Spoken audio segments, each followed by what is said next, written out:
Hello, good morning, everyone. Welcome you back to our batch of intermediate auditing and ethics power, in which we were talking about chapter number 11. Chapter 11 में हमें in total कुछ तीन चार बातें करनी थी. सबसे पहले हमें इंट्रोडक्शन समझना था, जिसमें फंडामेंटल प्रिंसिपल्स पर से हमें डिस्कस करने थे. Then we had to discuss S A 210 SQC 1 और ऐसे 220 क्या डिस्कस कर लिया हमने कल. सबसे पहले हमने शुरुआत करी दोस्तों फंडामेंटल प्रिंसिपल से. हम देखा कि भाई एथिक्स की क्यों जरूरत है, क्योंकि एक चार्टर्ड अकाउंटेंट के ऊपर पब्लिक ट्रस्ट है, इसलिए एथिक्स जरूरी है. और एथिक्स में फंडामेंटल प्रिंसिपल्स, इस पे क्वेश्चन आया था May 24 में. 5 होते हैं: integrity, objectivity, professional competence and due care, professional behaviour और कॉन्फिडेंशियलिटी. इन सब के अलावा वी हैव दोस्तों इंडिपेंडेंस. इंडिपेंडेंस का मतलब क्या है? इंडिपेंडेंस का मतलब है दोस्तों कि एक ऑडिटर को independence not just in appearance होना चाहिए, but it should also be independence in mind. यानी दिखना भी चाहिए कि वो इंडिपेंडेंट है और होना भी चाहिए. और ये बेसिकली एक पर्सनल कैरेक्टरिस्टिक्स है ऑडिटर की, लेकिन इसके थ्रू ही हम क्या कर पाएंगे, एक इंडिपेंडेंट ऑडिट कर पाएंगे, जो कि एक्सटर्नल ऑडिट भी कहा जाता है. तो इसी के साथ हम हमारे डिस्कशन को आगे बढ़ाते हैं दोस्तों, और आ जाते हैं हम हमारे चैप्टर नंबर 11 के डिस्कशन में ऑन एसे 210. 210 में अपन ने डिस्कस किया कि एक ऑडिटर को एंगेजमेंट लेटर बनवा लेना चाहिए, जिसके कई सारे प्रकार के फायदे हैं, और लेटर में क्या होगा क्या नहीं होगा, चेंज कराना है, ये सारे मुद्दे हमने डिस्कस किया. रेकरिंग एंगेजमेंट में क्या दोबारा लेटर लगेगा या नहीं लगेगा, हमने देखा कि ये मिसअंडरस्टैंडिंग और चेंजेस में LMNO PQRS और PQ की जगह FR करके हमें डिस्कस करना है. चलिए दोस्तों, तो अब अपन डिस्कशन आगे बढ़ाएंगे, और स्टैंडर्ड ऑन क्वालिटी कंट्रोल तो पुराना रिवाइज ना करते हुए आगे बढ़ते हुए now we are going to come to SQC 1. दोस्तों SQC 1 अपने आप में एक इंपॉर्टेंट टॉपिक है. जी हाँ, 3 सितारा टॉपिक है ये आपके लिए. नाम देखिए, क्वालिटी कंट्रोल फॉर फर्म्स. अब सुनना मेरी बात को बहुत ध्यान से. फर्म्स का मतलब क्या होता है दोस्तों, आपको पता है? जी हाँ, चार्टर्ड अकाउंटेंट फर्म्स जो प्रैक्टिस करती है. तो ये क्वालिटी कंट्रोल पूरी फर्म के लेवल पे बताता है दैट परफॉर्म. कौन सी फर्म जो किस तरह की सेवाएं देती है? ऑडिट की, हाँ. रिव्यू की, हाँ. अदर एश्योरेंस, हाँ. रिलेटेड सर्विस, हाँ भाई हाँ. तो नाम के ही आपको मार्क्स मिल जाएंगे. आय हाय हाय, क्या नाम है? सिंपल सी बात है, याद रखना मुश्किल है तो आप लॉजिकली याद रखेंगे. SQC 1 is quality control for firms. कौन सी फर्म जो अपने आप को किस में एंगेज करती है? तो that perform audit and review of historical financial information और other assurance and related services. तो ये बेसिकली आपकी क्या है, this is all about SQC 1. तो SQC 1 प्राइमरली किसकी बात करता है? Audit quality. अब ऑडिट क्वालिटी हमारा डिस्कशन आगे बढ़ाते हैं दोस्तों. तो अभी तक अपन ने क्या डिस्कस कर लिया था इस पर्टिकुलर चैप्टर में? पॉइंट नंबर 4 था आपका ऐसे 210. अब अपन पॉइंट नंबर 5 पर आ गए, जो कि ऑडिट क्वालिटी है. एक्चुअली तुम्हारे CA इंस्टीट्यूट क्या करता है, तुम्हारे कोर्स में ऐसे वाइज चैप्टर नहीं है. चैप्टर के अंदर एसेज और SQCs कवर किए गए, क्योंकि इंटर में वो आपसे एक्सपेक्ट नहीं करता है कि आप क्या लिखोगे ऐसे SQC नंबर. तो इसलिए हम चैप्टर्स पढ़ते हैं. इस कारण से आपको सीरियल नंबर हर ऐसे के साथ एक नया चैप्टर, नया नंबर नहीं मिलेगा. तो मैंने ये स्टडी मटेरियल को फॉलो करते हुए ड्रोन चार्ट बनाए. तो ऑडिट क्वालिटी में there are these 2 particular things which you need to understand. एक SQC 1 है और एक ऐसे 220 है. दोनों में डिफरेंस समझ लो. SQC 1 क्या करता है? फॉर्म के लिए पॉलिसीज बनाता है. इसकी क्वालिटी कंट्रोल की पॉलिसी और प्रोसीजर डिजाइन करवाएगा. तो यहाँ पे हमारा उद्देश्य ये है. जबकि ऐसे 220 में हमें क्या करना है? We have to follow the quality control policy procedures as per SQC 1 in individual audit engagements. मतलब समझ में आ गया दोस्तों? SQC 1 का मतलब ये हो गया कि हमें स्कूल की हैंडबुक बनानी है, नियम बनाने क्या होना चाहिए स्कूल में, वो SQC 1 सिखाएगा. तो इसमें कौन लोग इन्वॉल्व होंगे? प्रिंसिपल इन्वॉल्व होएगा, जो टॉप मैनेजमेंट के लोग हैं, आई मीन टॉप हमारी स्कूल के अफेयर्स देखते हैं वो लोग इन्वॉल्व होंगे.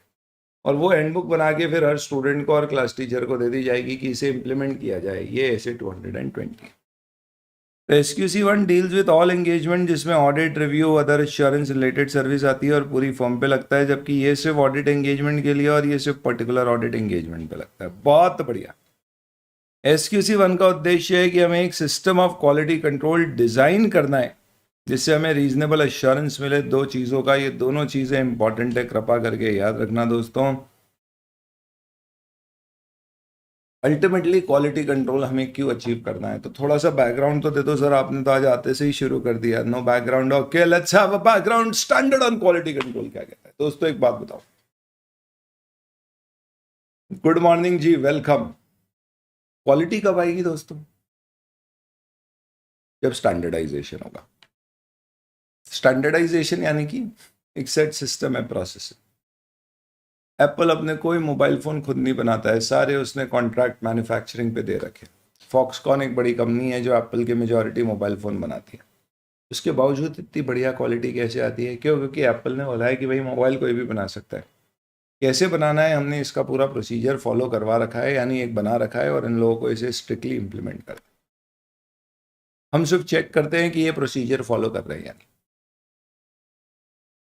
तो सिंपल सी बात है कि हमने सब कुछ का प्रोसीजर डिफाइन कर रखा है कि रॉ मटेरियल कहाँ से आएगा, उसे कैसे असेंबल किया जाएगा, उसकी क्वालिटी टेस्टिंग कितने महीनों पर करी जाएगी, उसके बाद आपका प्रोडक्ट अप्रूव होकर मार्केट में जाएगा।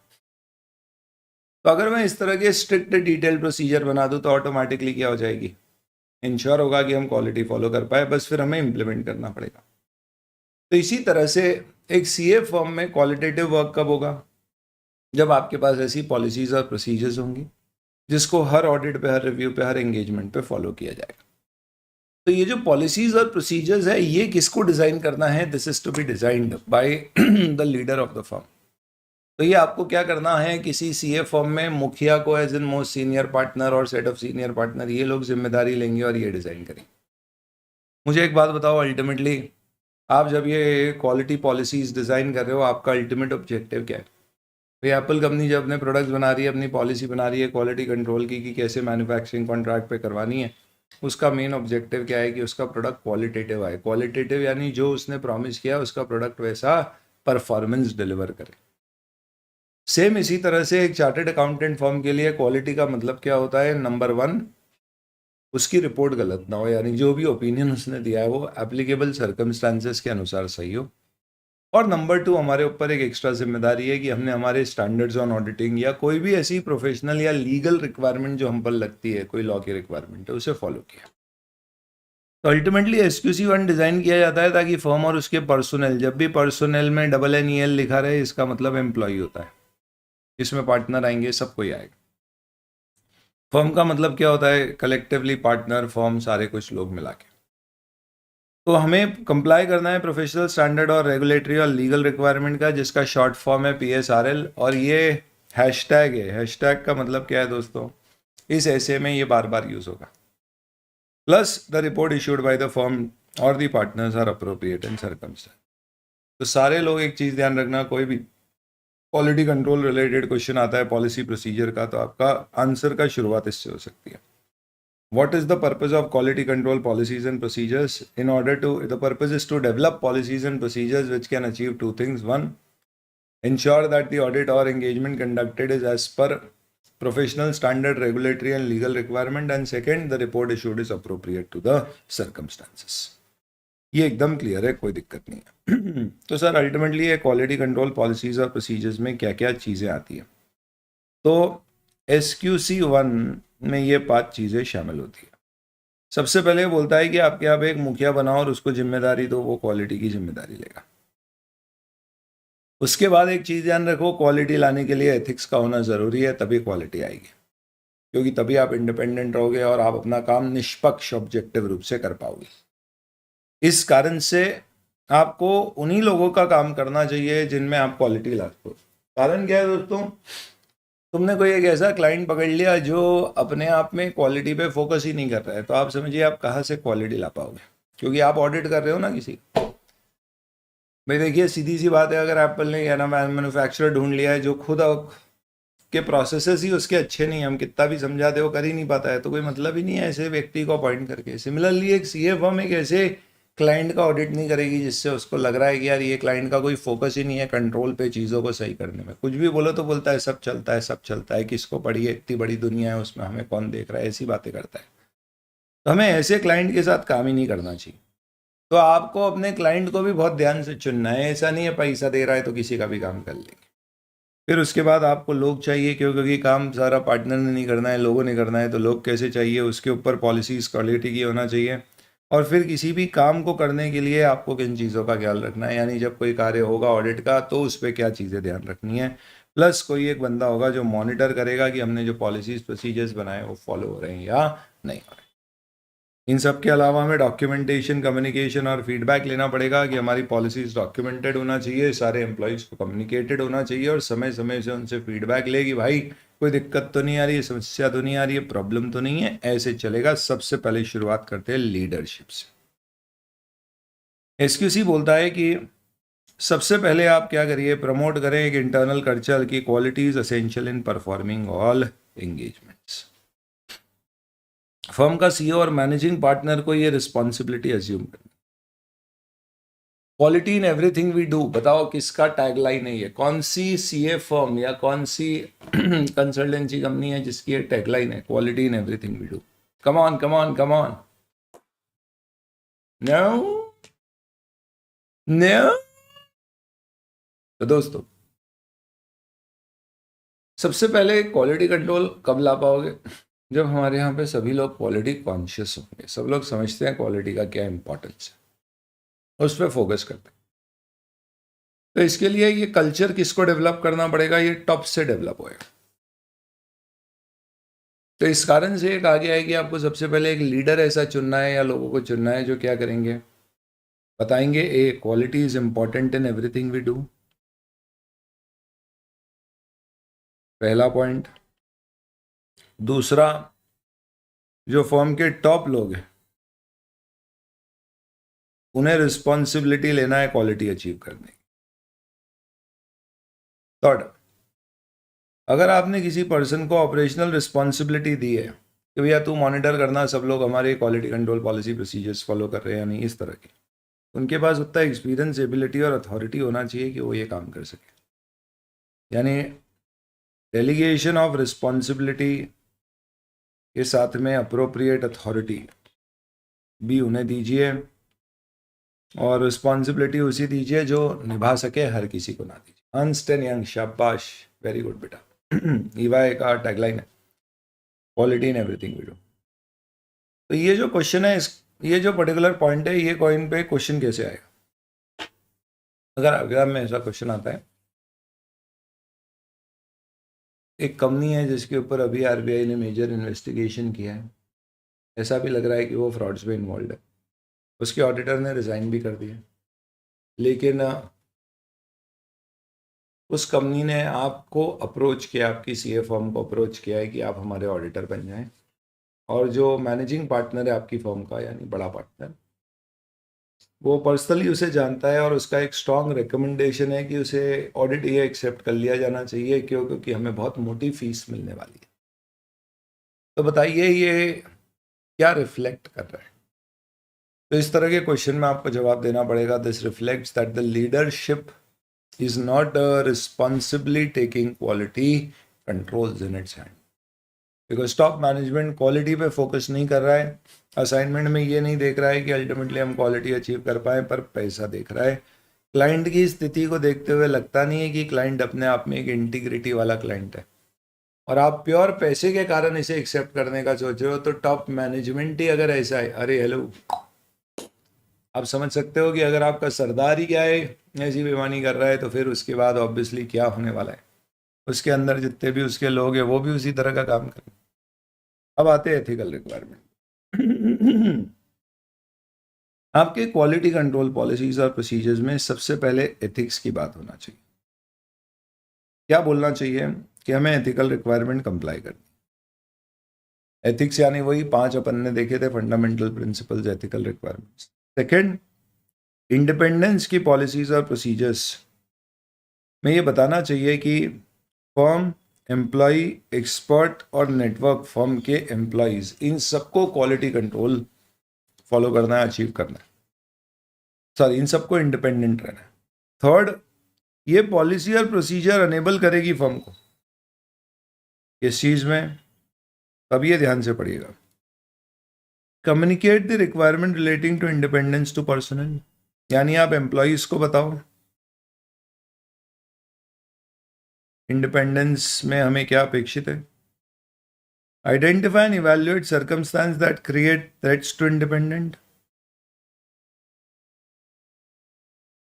तो आप ऐसे प्रोसेस बताओ कि कहीं पे इंडिपेंडेंस अफेक्ट हो रही है तो पता पड़े, और take appropriate actions to eliminate और reduce by applying safeguards, in case required withdraw, यानी manage the threats, reduce the risk.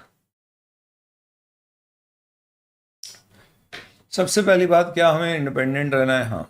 दूसरी बात, इंडिपेंडेंट किसे रहना है? क्या सीए को इंडिपेंडेंट रहना है या फिर पूरी एंगेजमेंट टीम को इंडिपेंडेंट रहना है? तो ऑब्वियस सी बात है, ऑडिट में जितने लोग इन्वॉल्व हैं वो सब इंडिपेंडेंट होना चाहिए। मुझे एक बात बताओ, हमारे ये ऑडिट फर्म के पास ऑडिट आया है एक ऐसी कंपनी का जिसकी मैनेजिंग डायरेक्टर का लड़का हमारे यहाँ आर्टिकल है। हमने बोला एक काम करते हैं, उसके ऑडिट में हम एक टीम बनाते हैं जिसमें वो लड़के को ही रख लेते हैं, ताकि वही जाके सब कुछ चेक करेगा। अगर कभी नहीं भी कर पाया तो उसके पापा को बोल देंगे, अरे आपके लड़के को ही भेजा था, वही नहीं चेक कर पाया, उसके सर पे फोड़ देंगे। अरे भाई, ऐसे नहीं करना। ऑब्वियस सी बात है कि ये टीम मेंबर की इंडिपेंडेंस अफेक्टेड होएगी, वो निष्पक्ष रूप से ऑडिट नहीं कर पाएगा। तो सबसे पहली चीज आपको क्या करना है, इंडिपेंडेंस की पॉलिसीज और प्रोसीजर्स बनानी है, और बना के कम्युनिकेट करनी है स्टाफ को कि भैया आप में से किसी का भी क्लाइंट के साथ कोई भी इंटरेस्ट है, इंडिपेंडेंस अफेक्टेड है, तो आप हमें इन्फॉर्म कर दीजिए, आप इस टीम का पार्ट नहीं बनोगे। हो सकता है कि ऑडिट के दौरान आपकी कहीं इंडिपेंडेंस अफेक्ट हो जाए।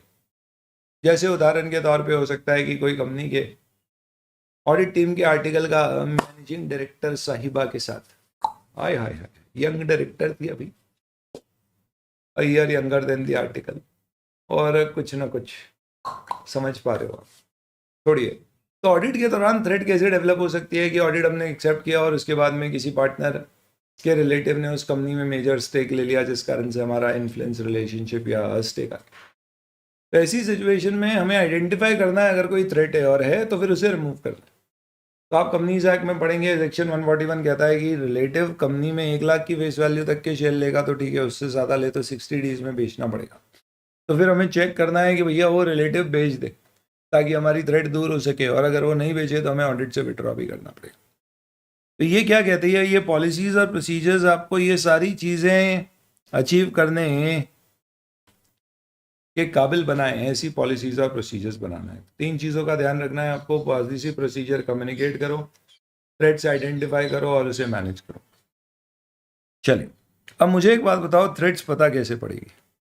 तो एक मैकेनिज्म होना चाहिए जिससे एंगेजमेंट पार्टनर फर्म को वो सारी इंफॉर्मेशन क्लाइंट एंगेजमेंट के बारे में दे जो ज़रूरी है इंडिपेंडेंस चेक करने के लिए, और एम्प्लॉई प्रॉम्प्टली फर्म को नोटिफाई करे कोई भी ऐसी रिलेशनशिप जो थ्रेट क्रिएट करती है। तो कम्युनिकेशन मैकेनिज्म ऐसा होना चाहिए जहाँ पे ईपी और पर्सनल किसे कम्युनिकेट करेंगे, फर्म को। कब? जब भी उन्हें कोई थ्रेट पता पड़ती है, कोई भी ब्रीच ऑफ इंडिपेंडेंस है तो इमीडिएटली नोटिफाई होना चाहिए फर्म को, ताकि हम इमीडिएटली एक्शन ले सकें। तो मैंने आपको एक एग्जांपल बताया ब्रीच ऑफ इंडिपेंडेंस कैसे हो सकता है। यही नहीं, आपको साल में कम से कम एक बार फर्म के सारे एम्प्लॉयज से कंफर्मेशन लेना चाहिए कि उन्होंने इंडिपेंडेंस की रिक्वायरमेंट जो क्यूसीपीपी में डाली गई है वो फॉलो करेगी। तो अगर आपको क्वेश्चन एथिकल रिक्वायरमेंट पे आता है तो आपको ये सारे पॉइंट्स लिखना है। नॉर्मली क्वेश्चन आएगा तो उसमें किसी एक पर्टिकुलर पॉइंट के ऊपर आ जाएगा, जैसे कि इसके ऊपर पूछ लिया कि एथिकल रिक्वायरमेंट में what should the policy and procedures ensure. तो इस तरह से आपसे सवाल पूछा जा सकता है। ये क्लियर है एथिकल रिक्वायरमेंट सबको? तो अब इसके बाद आते हैं अगले मुद्दे पे, which is what acceptance and continuance of client relationship and specific engagement. बताओ दोस्तों कि सपोज तुम्हारे पास कोई ऑडिट आता है तो तुम्हें क्या करना चाहिए? एक्सेप्ट कर लेना चाहिए, लपक लेना चाहिए, अरे आई हुई लक्ष्मी को कौन मना करता है, आओ आओ आओ, लाओ लाओ लाओ, ऐसा? Come on tell me.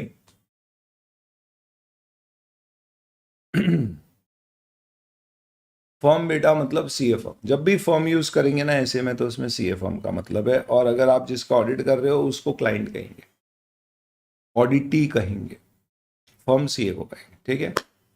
Next, मेरा सवाल अब आपसे यह है कि तुम्हारे पास अगर कोई ऑडिट लेके आता है तो तुम्हें क्या लपक लेना चाहिए कि लाओ लाओ लाओ? नहीं बेटा, ऐसा नहीं करना है, बहुत रिस्की है, मालूम है तुमको आजकल बहुत लफड़े है। अडानी कंपनी का ऑडिटर ने रिजाइन किया, दूसरा जो ऑडिटर आया उसके ऊपर सरकार की ऐसी नजरें लगी हुई थी, सरकार से ज़्यादा रेगुलेटर की, बहुत सारे लोगों की, कि भैया ये कैसे ऑडिट रिपोर्ट देगा जब पिछले वाले ने रिजाइन किया। डेलॉइट ने रिजाइन कर दिया था अडानी की बहुत सारी कंपनी से, बायजूस से रिजाइन कर गया डेलॉइट। तो जो नए ऑडिटर आते हैं ना उन पर काफ़ी क्या होता है, नजरें रहती है। तो आपका जो क्लाइंट है जिसका आप काम कर रहे हो, अगर वो एथिकली बंदा स्ट्रांग नहीं है, आप एक्सेप्ट मत करो।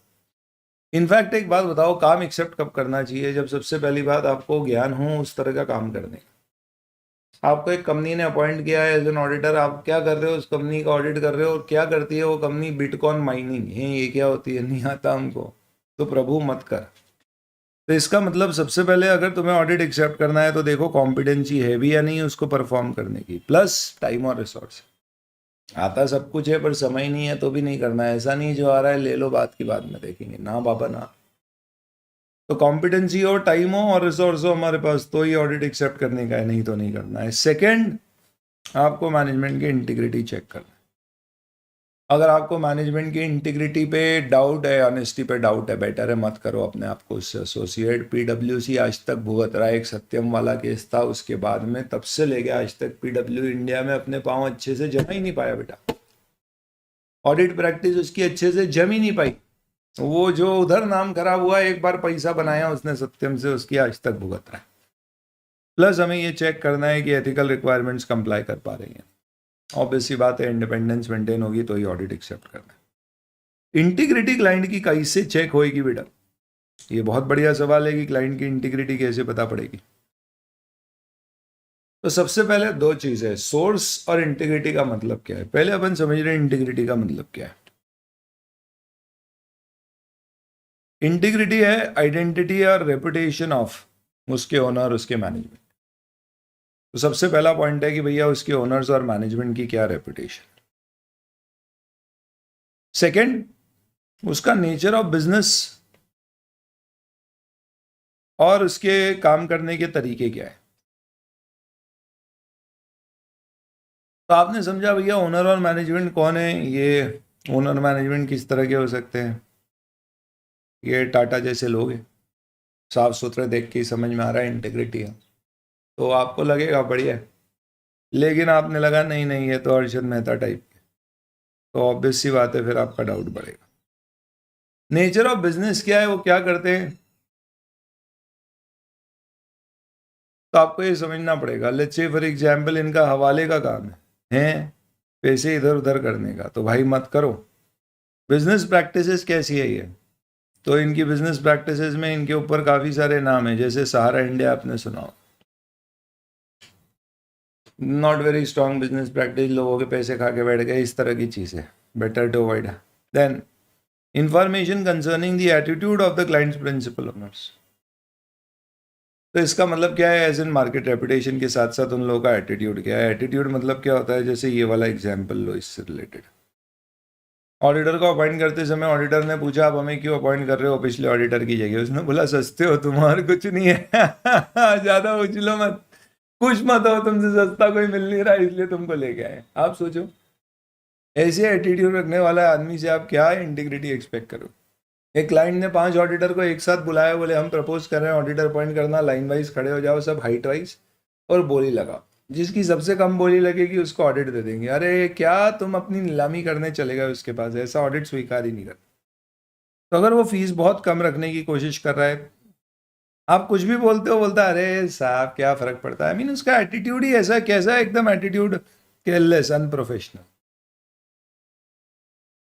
फीस बहुत कम रख रहा है यानी कि बंदे पे कंट्रोल पे कोई फोकस ही नहीं है, आपके ऊपर लिमिटेशन डाल रहा है। भैया देखो ऑडिट तो हम आपको दे रहे हैं लेकिन ना हफ्ते भर में कंप्लीट कर दें। हमने बोला भाई हफ्ते भर में तो हम समझते हैं रिस्क असेसमेंट होता है। बोले नहीं, बहुत सीए बैठे हुए हैं भैया आपके पास, अभी देखो थोड़े समय पहले 20,000 सीए बन गए 6 महीने में, इतने बनते ही नहीं थे साल साल भर में।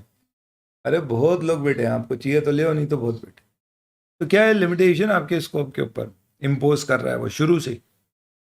मार्केट में रेपुटेशन है, ये क्या करता है, काले का सफ़ेद करता है, मनी लॉन्ड्रिंग यानी ब्लैक का वाइट करना। प्लस आपको रीजंस पूछने हैं हमें क्यों अपॉइंट कर रहे हैं और पिछले को क्यों नहीं कर रहे हैं। तो उसने बोला भाई प्रीवियस ऑडिटर रोटेशन में रिटायर हो गया, उसने रिजाइन किया है, तो जो भी कारण है उसको समझो, प्रीवियस ऑडिटर से बात करो। इन सब तरीके से आप इंटीग्रिटी चेक करोगे, लेकिन इंटीग्रिटी चेक करने के लिए आपको लगेगी सोर्स। तो सोर्स क्या है? चलो फटाफट बताओ दोस्तों।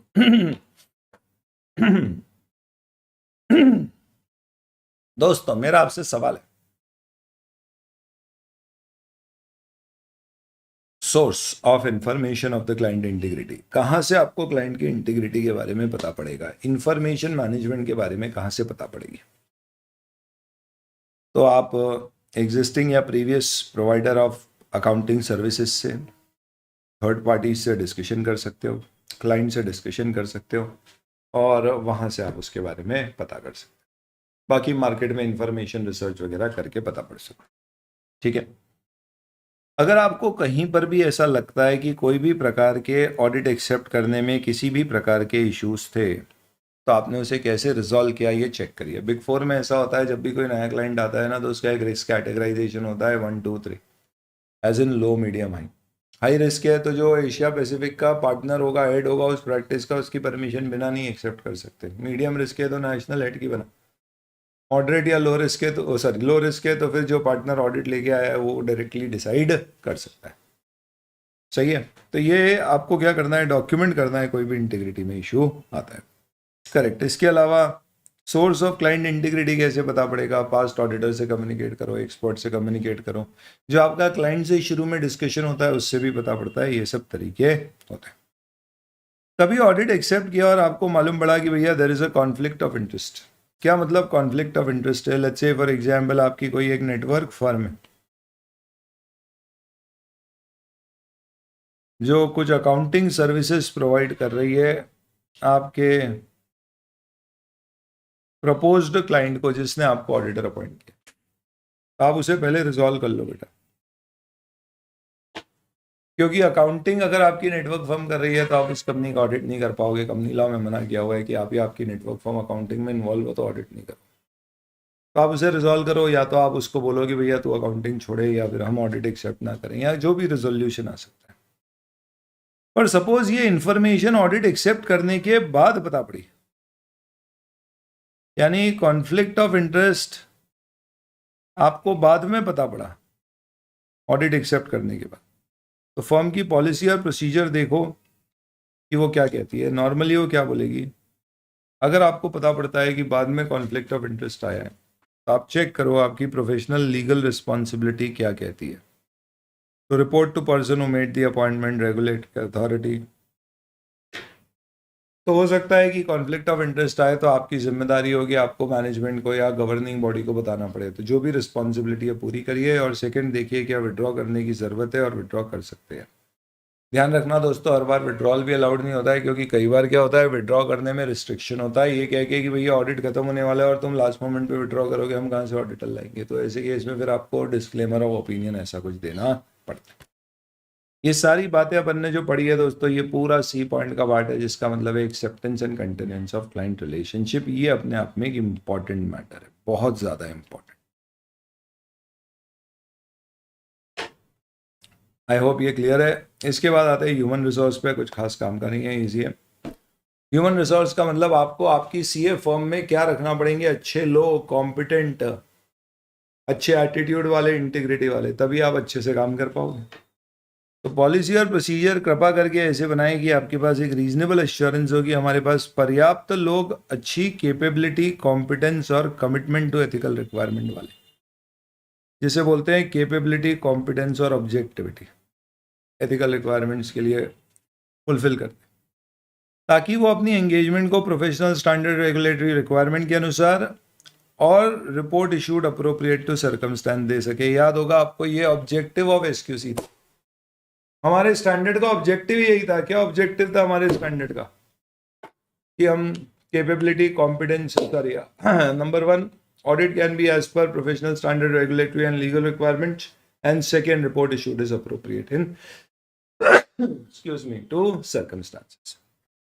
चलिए, तो HR पॉलिसीज में नॉर्मली क्या होगा, किसे रिक्रूट करेंगे, कितने पैसे देंगे, कैसे ट्रेन करेंगे, कैसे उसके परफॉर्मेंस को इवैल्यूएट करेंगे, ये सब आपके HR पॉलिसीज में होना चाहिए. छोटी सी बात है. तो आप बताइए, अगर आपसे पूछेंगे कि ह्यूमन रिसोर्स कैसा होना चाहिए, तो हमें बोलना है ह्यूमन रिसोर्स सफिशिएंट हो, जो इंश्योर कर सके कि पहले पर्सनल कैरेक्टरिस्टिक्स सफिशिएंट होना चाहिए, क्वालिटी अच्छी हो, यानी कॉम्पिटेंट हो, केपेबल हो, एथिकल रिक्वायरमेंट फुलफिल करे, और हमें इस SQC का ऑब्जेक्टिव अचीव करने में मदद करे. क्या ऑब्जेक्टिव था SQC का, बार बार अपने को रेफर करना पड़ सकता है आंसर में. Number 1, professional standard, regulatory, legal requirement के अनुसार हमारा ऑडिट हुआ है. Number 2, report issued is appropriate to circumstance.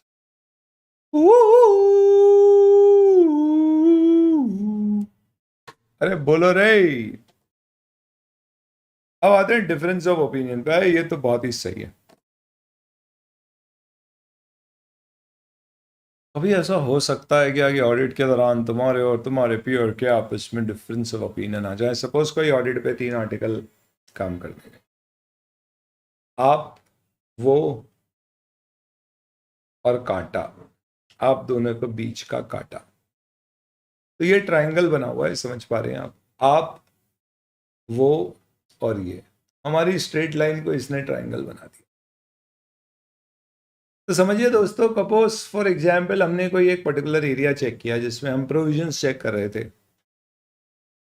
उसे लग रहा है कि जो प्रोविजन बनाया गया है वो गलत है, इस भाई को लग रहा है सही है, हमें लग रहा है जो इसे लगता है वो हमेशा सही लगता है, क्योंकि हमें बस इसी का लगता है. तब इस पर्टिकुलर केस में 2 लोगों को लग रहा है प्रोविजन गलत है, एक को लग रहा है प्रोविजन सही है. तीनों आर्टिकल हैं, आप बताइए आप किसकी बात मानेंगे. इसे कहते हैं डिफरेंस ऑफ ओपिनियन. ये 2 टीम मेंबर के बीच हो सकता है, 2 सीनियर के बीच हो सकता है फर्म के मैनेजर और मैनेजर के बीच हो, एंगेजमेंट पार्टनर और फर्म के किसी दूसरे पार्टनर के बीच जो आपस में डिस्कशन कर रहे हैं उनके बीच हो, किसी से हम कंसल्ट कर रहे हैं और हमारे बीच हो, किसी के बीच में भी डिफरेंस ऑफ ओपिनियन आ सकता है. ऐसे कहता है कि भाई अगर डिफरेंस ऑफ ओपिनियन आया तो क्या करना है आपको. तो ऑब्वियस सी बात है, डिफरेंस ऑफ ओपिनियन है तो जब तक आप उसे रिजॉल्व नहीं करोगे तब तक आप आगे नहीं बढ़ोगे. रिजॉल्व कैसे करना है, जैसे फर्म के क्वालिटी कंट्रोल पॉलिसी प्रोसीजर बोले. ये मत लिखना कैसे रिजॉल्व करना है, आपको क्या लिखा है ऐसे नहीं कि पॉलिसी प्रोसीजर बताएगा कैसे रिजॉल्व करना है, कैसे करेगा वो बताए, हमें नहीं मतलब. तो क्या बोला गया है, अगर कोई difference between the team members है जिससे कंसल्ट किया, पार्टनर और रिव्यूअर क्या है ये अभी डिस्कस करेंगे, तो जब तक डिफरेंस रिजॉल्व नहीं हो रिपोर्ट इशू नहीं होगी. और कैसे रिजॉल्व होगा, एस्टैब्लिश प्रोसीजर्स जो कि आपके पॉलिसी और प्रोसीजर में दिए गए वैसे रिजॉल्व होगा. क्या एग्जाम्पल हो सकते हैं इसके रिजॉल्व करने के, किसी और से कंसल्ट कर लो, ICI से पूछ लो क्या करना है, या ऐसा बोल दो जो सीनियर बोलेगा उसका कॉल लिया जाएगा, जो भी है आपकी पॉलिसी प्रोसीजर जो बोलेगी वैसे होगा. This is difference of opinion, very very very important. Next, audit खत्म होने के बाद आपके वर्किंग पेपर को प्रॉपर फाइल करके, सारे वर्किंग पेपर इकट्ठे करके प्रॉपर फाइल में जमा कर दीजिए within a period of 60 days from the date of auditor's report. तो टाइमली बेसिस पे करें, लेकिन ऑडिट के केस में 60 दिन से ज़्यादा नहीं. अदर देन ऑडिट में टाइम लिमिट आप अपने हिसाब से डिफाइन कर लीजिए, पर ऑडिट में 60 days में करना ही है. प्लस एक बार आपने वर्किंग पेपर फाइल बना दी, फिर उसे कहीं सेफ जगह रखें ताकि इंफॉर्मेशन कॉन्फिडेंशियल रहे और उसकी एक्सेस हर किसी के पास ना हो और हर कोई या कोई भी उससे डेटा निकाल ना सके, ताकि भैया कंट्रोल रहे हमारा. क्या कंट्रोल रहे, हाँ कृष्णा बताएंगे, हमारा कंट्रोल रहे किसके ऊपर, हमारे वर्किंग पेपर्स पे. क्यों, क्योंकि नेक्स्ट ईयर हमें रेफर करना पड़ेंगे. कहीं उससे इन्फॉर्मेशन लीक हो गई क्लाइंट की तो हमें उसकी सेफ्टी, सिक्योरिटी, कॉन्फिडेंशियलिटी का ध्यान रखना. ये वर्किंग पेपर फाइल की असेंबली, कृपा करके ध्यान रखना, assembly of working paper file and collecting audit evidence में डिफरेंस है. मैं आपसे पूछता हूँ कि एक ऑडिटर ऑडिट कर रहा है तो वो ऑडिट एविडेंसेस जिसके आधार पे वो अपनी रिपोर्ट बनाएगा कब तक ले सकता है, रिपोर्ट देने से पहले, रिपोर्ट देने के बाद 60 दिन तक. तो आपका जवाब होगा रिपोर्ट लेने से पहले. एविडेंस लेने के लिए टाइम पीरियड क्या है, बिना एविडेंस के रिपोर्ट कैसे दे दी. ये जो वर्किंग पेपर फाइल की असेंबली है ना, ये सिर्फ एक एडमिन काम है. अरे नहीं होता है आखिरी में कोई काम अपन ने कर दिया, भाई देखो सपोज फॉर एग्जाम्पल यार दोस्त बैठे थे, बात में बैठ के पूरा प्रोजेक्ट बनाया, सारे दोस्त निकल गए, फिर अपन रूम साफ करते हैं। बस ये वैसे ही है कि पूरा ऑडिट हो गया, आपने बहुत सारे पेपर इकट्ठे हो गए थे, 5-10 बैग बन के पेपर बन गए अपने, तो वो सबको अब उठाओ, जो काम के नहीं है उसको बाढ़ के फेंको, जो काम के फाइल में लगाओ, अलग अलग फाइल बनाओ, परचेज की, सेल की, प्रॉपर इंडेक्स बनाओ। ये वो एडमिनिस्ट्रेटिव साफ सफाई वाला काम। ठीक है, तो आपको क्या करना पड़ेगा, you will have to ensure that within 60 days, क्या होएगा बेटा, एमसीक्यू के लिए 60 डेज ही होगा, नॉट मोर देन 60 डेज, मतलब 60 डेज है ये, तो 60 days, not more than 60 days मतलब 60 डेज के अंदर अंदर करना है, 59 नहीं है। चलिए एक बात बताओ, ये जो भी तुमने वर्किंग पेपर फाइल बनाई है, ये किसकी ओनरशिप है? ऑब्वियस सी बात है, ये फर्म की प्रॉपर्टी है। तो तुम्हारा ऑडिट खत्म होने के बाद क्लाइंट बोले लाओ मुझे मेरे सारे वर्किंग पेपर फाइल वापस दे दो, अरे ओए, ऐसा नहीं है कि ब्रेकअप हुआ तो हम उसको बोल सकते हैं जितने गिफ्ट मैंने तुझे दिए चल वापस भिजवा, ओए ऐसा नहीं होता है। गिफ्ट दे दिए उसके। Similarly working paper file auditor ने बनाई है, वो उसकी प्रॉपर्टी, ऑडिट खत्म होने के बाद भी वापस नहीं होगा, क्योंकि उसको तो रखना है, कल दिन उसके ऊपर कोई क्वेरी कर दी किसी ने, इन्वेस्टिगेशन हो गया, सपोज कोई नोटिस आ गया, तो उसको जवाब देने के लिए चाहिए। तो लॉ रेगुलेशन कुछ और कहे तो बात अलग है, अदरवाइज हमारी प्रॉपर्टी है, अगर कोई हमें मांगे तो हमारी चॉइस है कि हमें उसका पोर्शन एक्सट्रैक्ट देना है या नहीं, क्लाइंट मांगे या कोई भी मांगे, लॉ रेगुलेशन मांगे तो देना ही पड़ेगा। कितने समय तक रखना पड़ता है हमको वर्किंग पेपर फाइल? एसक्यूसी 1 कहता है कि आप वर्किंग पेपर फाइल ऑडिट के केस में कम से कम 7 साल तक रखोगे from the date of auditor's report. और अगर कंसोलिडेटेड फाइनेंशियल स्टेटमेंट पे भी ऑडिट रिपोर्ट दे रहे हैं तो कंसोलिडेटेड फाइनेंशियल स्टेटमेंट की ऑडिट रिपोर्ट से 7 साल, ये बहुत इंपॉर्टेंट है, ध्यान रखना। 7 ईयर्स तक आपको मेंटेन करना अनलेस कोई लॉ ज़्यादा पीरियड मांगे, किसमें? ऑडिट के केस। और पीरियड ऐसा होना चाहिए कि आपके पास मॉनिटरिंग प्रोसीजर फॉलो करने के लिए सफिशिएंट हो। तो जैसे हमारी कंपनी की एक पॉलिसी है कि हर 3 साल में हम क्या करते हैं, पिछले 3 साल के वर्किंग पेपर को मॉनिटर करके देखते हैं हर सीए पार्टनर हमारा कैसा काम कर रहा है। तो मिनिमम 3 साल के रखना ही, तो ऑडिट में तो 7 साल के रखना है, दूसरे के 3 साल के मिनिमम रख लो, तो वो आपके ऊपर है, आपको डिसीजन लेना पड़ेगा। चलिए अब इसके बाद आते हैं अपन direction, supervision, review, consultation, engagement, quality control review, ये सब एंगेजमेंट परफॉर्मेंस की बात है। पहले अपन ने वो मुद्दे पढ़ लिए जो छोटे छोटे थे, अब अपन पढ़ते हैं जब ऑडिट करने जाएंगे तो कैसे ऑडिट होता है। बेटा एक चीज़ बताओ, सबसे पहले अगर तुम ऑडिट करने जा रहे हो तो क्या होना चाहिए? तुम एज एन टीम ऑडिट करने जाओगे तो क्या होना चाहिए? तुम्हें भेज दिया ऑडिट करने के लिए और बोला जा जा सिमरन जा जी ले अपनी जिंदगी, ऐसा चलेगा क्या? Of course not. आपको बताना पड़ेगा कि भैया आर्टिकल तेरे को यहाँ देखना है, इस पे ध्यान देना है, इस पे नहीं देना। तो to assist achieve consistency in quality, we should brief our team members about the objectives of audit. We should tell them how to follow engagement standards, essays. Then we should have a process of supervising the people as to क्या उनका काम track पर है या नहीं है। आपको track की प्रोग्रेस लेनी है और साथ ही साथ में आपको उनको ट्रेन करना है। सुपरविजन मतलब are we keeping on track.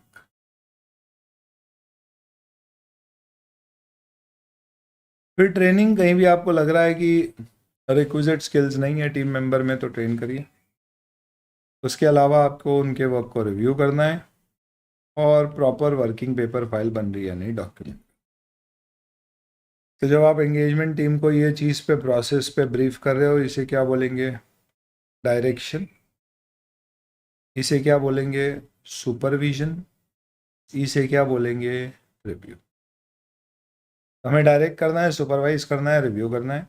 Direction में 2 चीज़ें हैं, एक तो एंगेजमेंट क्या है वो ब्रीफ करो, प्लस स्टैंडर्ड कैसे फॉलो होंगे ये ब्रीफ करो।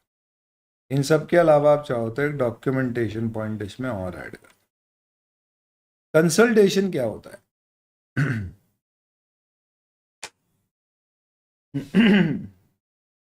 कई बार ऐसा होता है कि अपन ऑडिट पर गए और अपने को कोई चीज़ समझ नहीं आ रही। जैसे क्या होता है ऑडिट में, देखो एक पार्टनर होगा, पार्टनर के नीचे उसके एम्प्लॉयज होंगे, आर्टिकल्स होंगे। पार्टनर समझाएगा सब कुछ ऐसे ऐसे ऑडिट करना है, टीम जाएगी ऑडिट करेगी। अब समझो टीम गई और ऑडिट करी और टीम ने ऑडिट के दौरान देखा, समझो आप एक पेट्रोल पंप का स्टॉक वेरिफिकेशन करने गए, अपना ऑडिट था पेट्रोल पंप। अब हमने क्या किया पेट्रोल पंप में, हमने बोला चलो वेरीफाई करते हैं पेट्रोल कितना है। हमने बोला कहाँ है पेट्रोल, उसने बोला भैया अंडरग्राउंड है, उधर क्या ढूंढ रहे हो। हमने बोला अच्छा ये जो आपके पंप रखे हैं इसके नीचे होता है पेट्रोल, बोले हाँ नहीं तो। हमने बोला अरे इसको वेरीफाई कैसे करें। उसने बोला भाई सिंपल सी होती है, जब तुम्हारी एक्टिवा में पेट्रोल खत्म होता है तो एक लकड़ी डालते हो, देखते हो उस पर कहाँ तक वाटर मार्क आया, उससे समझ जाते हो कितना पेट्रोल। हमला नहीं हमारी तो बाइक है और हम तो ये ऐसे ऐसे करके छन छन करते। तो उसने बोला ठीक है तो तू भी टंकी को ऐसे ऐसे करके छन छन करके आवाज से समझ जा कितना है बात करता है। हमने बोला अरे भाई सॉरी। तो हमने बोला कोई स्केल वेल है आपके पास, उसने बोला हाँ हमारा तो रोज का काम। तो उसने हमको एक स्केल दी, हमने उसको डिप किया, उसका वाटर मार्क देखा और हमने देखा कि 50% ऑफ द टैंक फिल था। तो टोटल उसने बताया टैंक की कैपेसिटी 50,000 लीटर की है, इसका मतलब 25,000 लीटर टैंक में पेट्रोल होगा। हमने स्टॉक चेक किया तो हमने देखा कि स्टॉक में 25,000 लीटर की बजाय 25,500 बुक्स में आ रहा है, पर फिजिकली 25।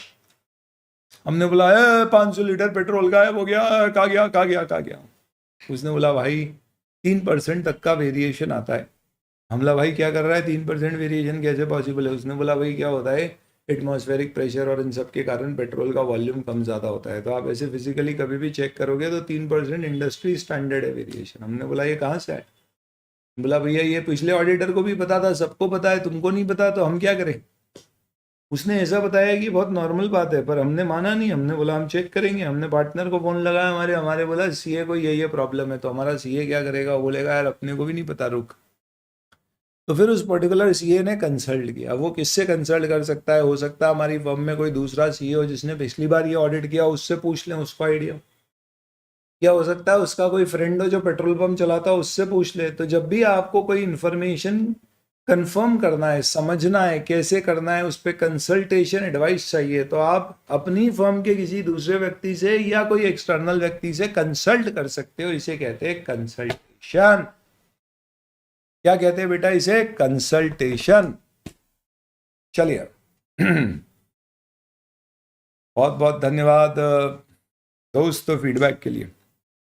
तो consultation includes discussion at the appropriate professional level with individuals with in और आउटसाइड। एमसीक्यू आएगा तो ध्यान रखना, कंसल्टेशन क्या हो सकता है, इंटरनल या एक्सटर्नल किसी से भी ले सकते हैं, जिनके पास कोई स्पेशलाइज नॉलेज है जिससे कि हम कोई रिजॉल्व कर पाएंगे डिफिकल्ट मैटर, बाहर से भी ले सकते हैं। ये एक्सपर्ट नहीं है, एक्सपर्ट अलग है, वो ऐसे 620 है, वो पूरी अलग कहानी। And then we have engagement quality control review, which is also very important. What is engagement quality control review? समझिए।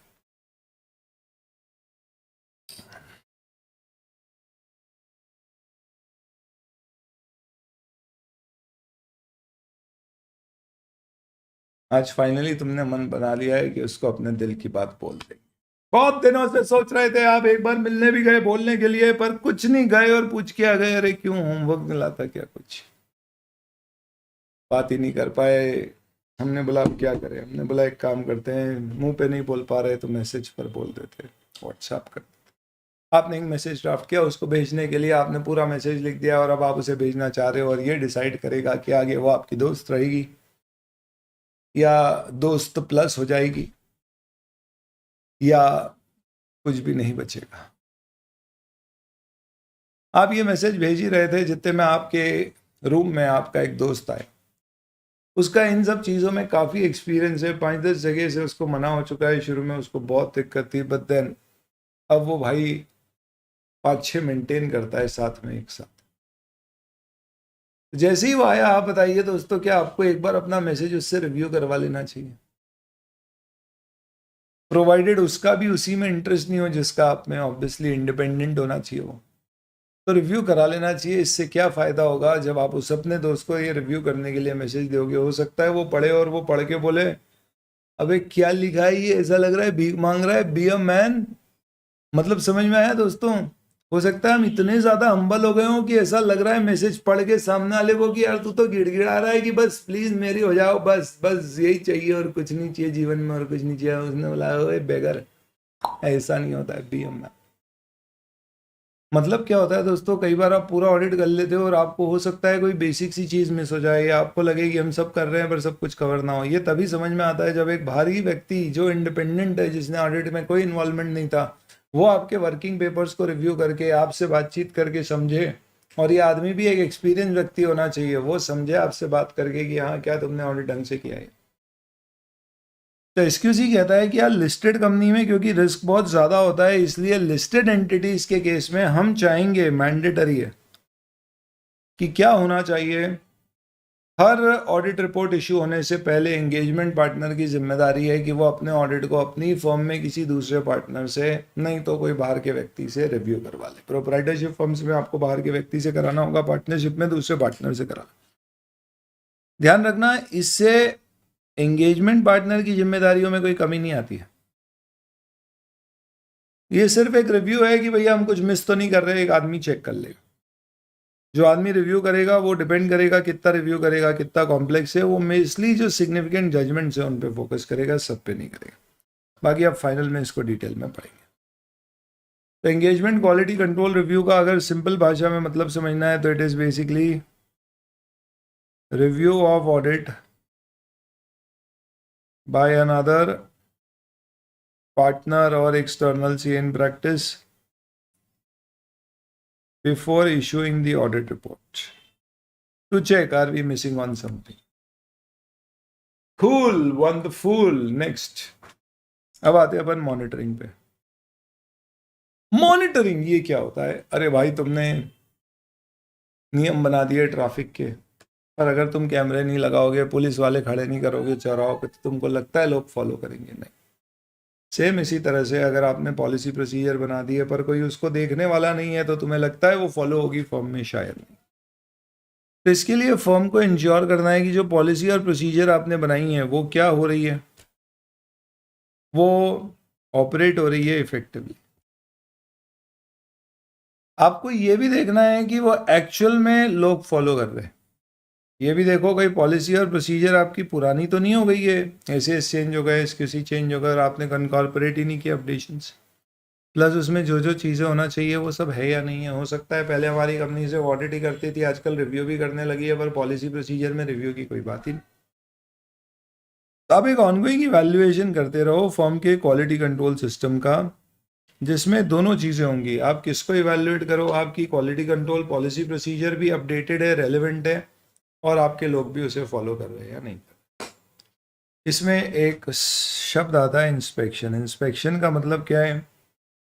जो पास्ट ऑडिट एंगेजमेंट्स हैं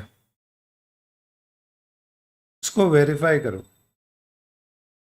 ऑडिट एंगेजमेंट्स ऑफ पार्टनर को वेरीफाई करो to check whether work done qualitatively. इससे फायदा क्या होगा sir? अगर कोई आपका पार्टनर ढंग से काम नहीं कर रहा है तो आप उसको समय पे सुधार सकते हो, और कुछ नहीं। That's it.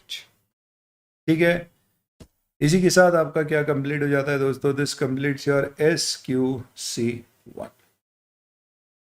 और SQC1 के ऊपर ही बिल्ट SA220 है, जिसमें आपको कुछ भी खास डिस्कस नहीं करना है। क्यों? क्योंकि SQC1 बोलता है ये सारी पॉलिसी बनाओ, और SA220 बोलता है उन सबको हर ऑडिट पे फॉलो करवाओ। तो 220 का ऑब्जेक्टिव क्या होगा? एक रीजनेबल एश्योरेंस की ऑडिट, ना कि engagement, complies with professional standard, regulatory requirement and report issued is appropriate to circumstance.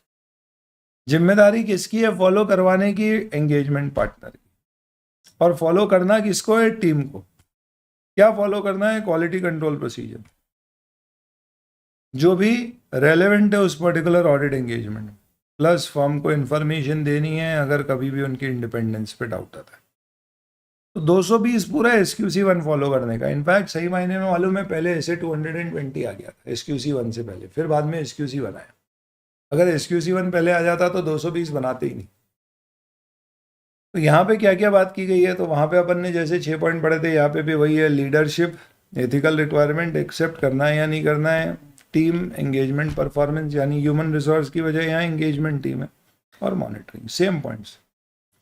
सबसे पहली बात आप बताइए, एक ऑडिट में लीडरशिप रिस्पॉन्सिबिलिटी कौन जिम्मेदारी लेगा क्वालिटी इंश्योर करने की? तो फर्म में कौन लेगा? कोई एक लीडर। पर ऑडिट में कौन लेगा? उसका एंगेजमेंट पार्टनर। एंगेजमेंट पार्टनर क्या होता है सर? बहुत ही खूबसूरत टर्म है एंगेजमेंट। जिसके साथ हुई वो हमारा पार्टनर। चुप रहे।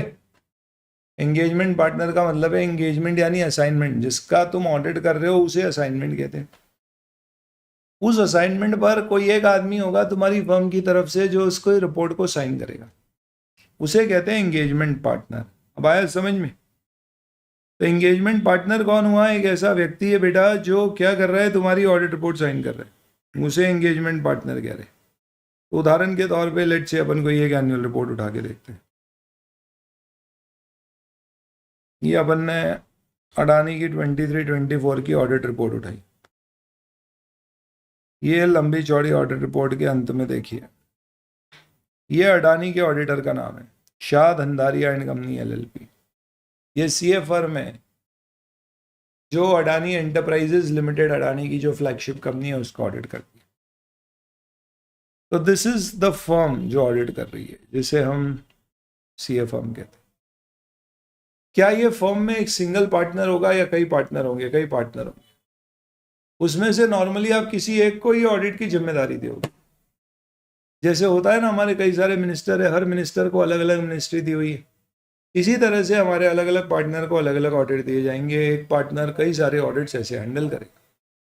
तो इस पर्टिकुलर फर्म के जो शुभम रोहतगी भाई हैं, इन्होंने अडानी एंटरप्राइजेज ऑडिट का ऑडिट अपने सर के अपने जिम्मे लिया है। इन्हें कहा जाएगा engagement partner for audit of Adani Enterprise Limited. तो एसक्यूसी इस पर्टिकुलर ऑडिट पे फॉलो करवाना इनकी जिम्मेदारी है। Engagement partner is responsible to overall ensure quality on the audit engagement. उसका एम्फेसाइज किस पे होना चाहिए? अरे वही वाली बात। क्या पढ़ा था अपन ने ऑब्जेक्टिव एसक्यूसी 1 में? That the work done is as per professional standard, regulatory and legal requirement and the report issued is appropriate in circumstances. तो ensuring work is as per professional standard, regulatory, legal requirement, and the audit report issued is appropriate in circumstance.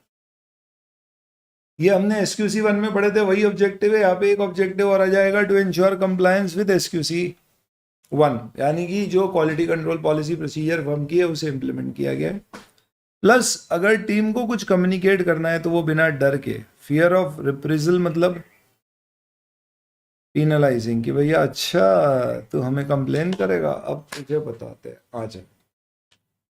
ऐसा डर नहीं होना चाहिए। In fact वो आपसे इतना खुला हुआ हो आपकी टीम मेंबर की, उसे कोई भी प्रॉब्लम है तो आपको उसकी जिम्मेदारी है कि वो ये समझे कि क्वालिटी एसेंशियल है हर ऑडिट एंगेजमेंट में।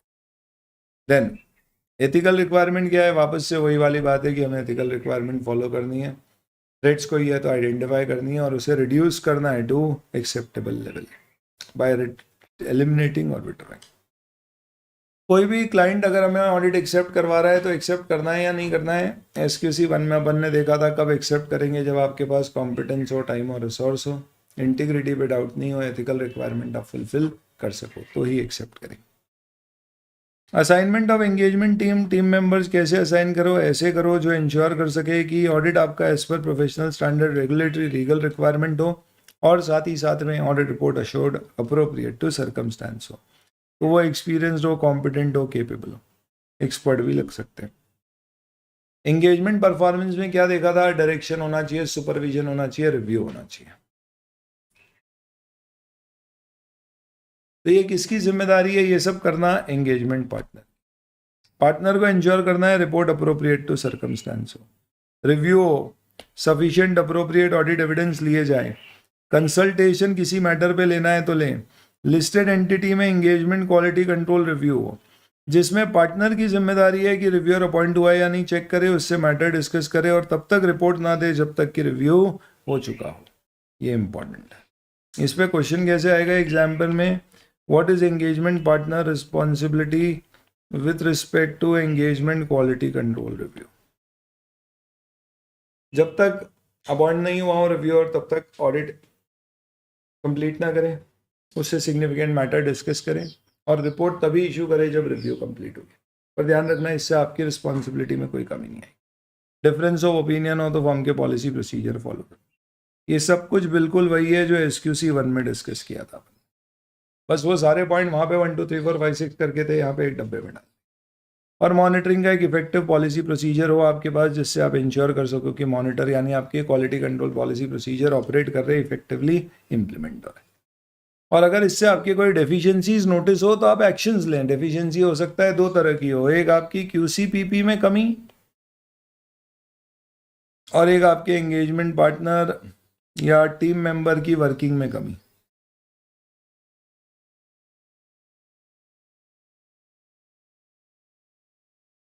तो इस पे एक्शन ले लीजिए। और फाइनली आपको डॉक्यूमेंट करना है। पहले डॉक्यूमेंटेशन इंस्टीट्यूट कम पूछता था, आजकल पूछता है। तो क्या डॉक्यूमेंट करना है? तो भाई बताओ, क्वालिटी से रिलेटेड क्या मैटर डॉक्यूमेंट होंगे? ऐसा तो नहीं आप डॉक्यूमेंट करोगे कि हमने SQC 1 फॉलो किया, SA 220 फॉलो किया। आपको डॉक्यूमेंट क्या करना है? कहीं पर कोई एथिकल इश्यूज आए थे तो आपने कैसे रिजॉल्व किया, इंडिपेंडेंट आप हो या आपने कैसे इंश्योर किया। क्लाइंट की मैनेजमेंट की डाउट थी आपको इंटीग्रिटी पे, तो अपन ने लिखा था कि आपको डॉक्यूमेंट करना चाहिए कि आपने कैसे डिसीजन लिया, एक्सेप्ट करना है या नहीं।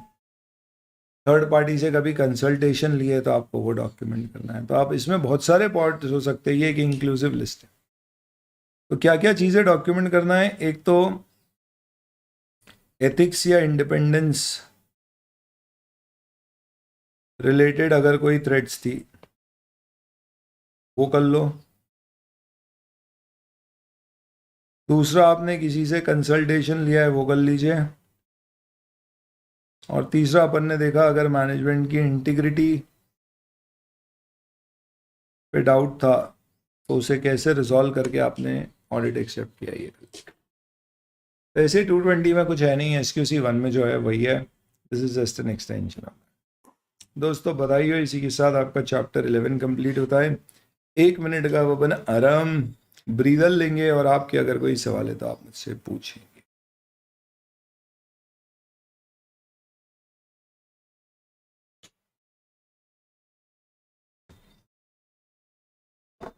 चलिए, anybody has any doubts, please ask me, else we are done with chapter 11. Now it's time to come to chapter 2. 1 और 11 हो गया और अब अपन चैप्टर 2 पे आएंगे दोस्तों, जो ऑडिट स्ट्रैटेजी, प्लानिंग और प्रोग्राम की बात करता है।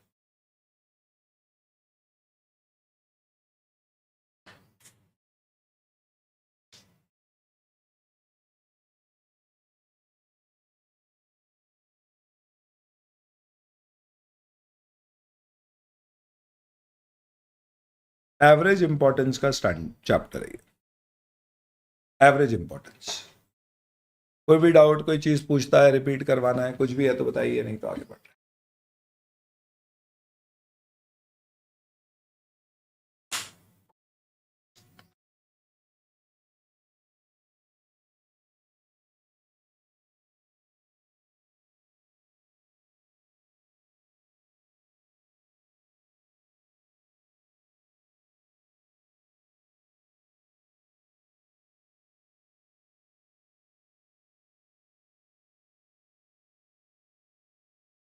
पूछिए,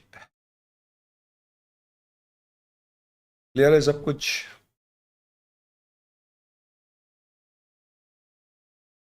हेलो,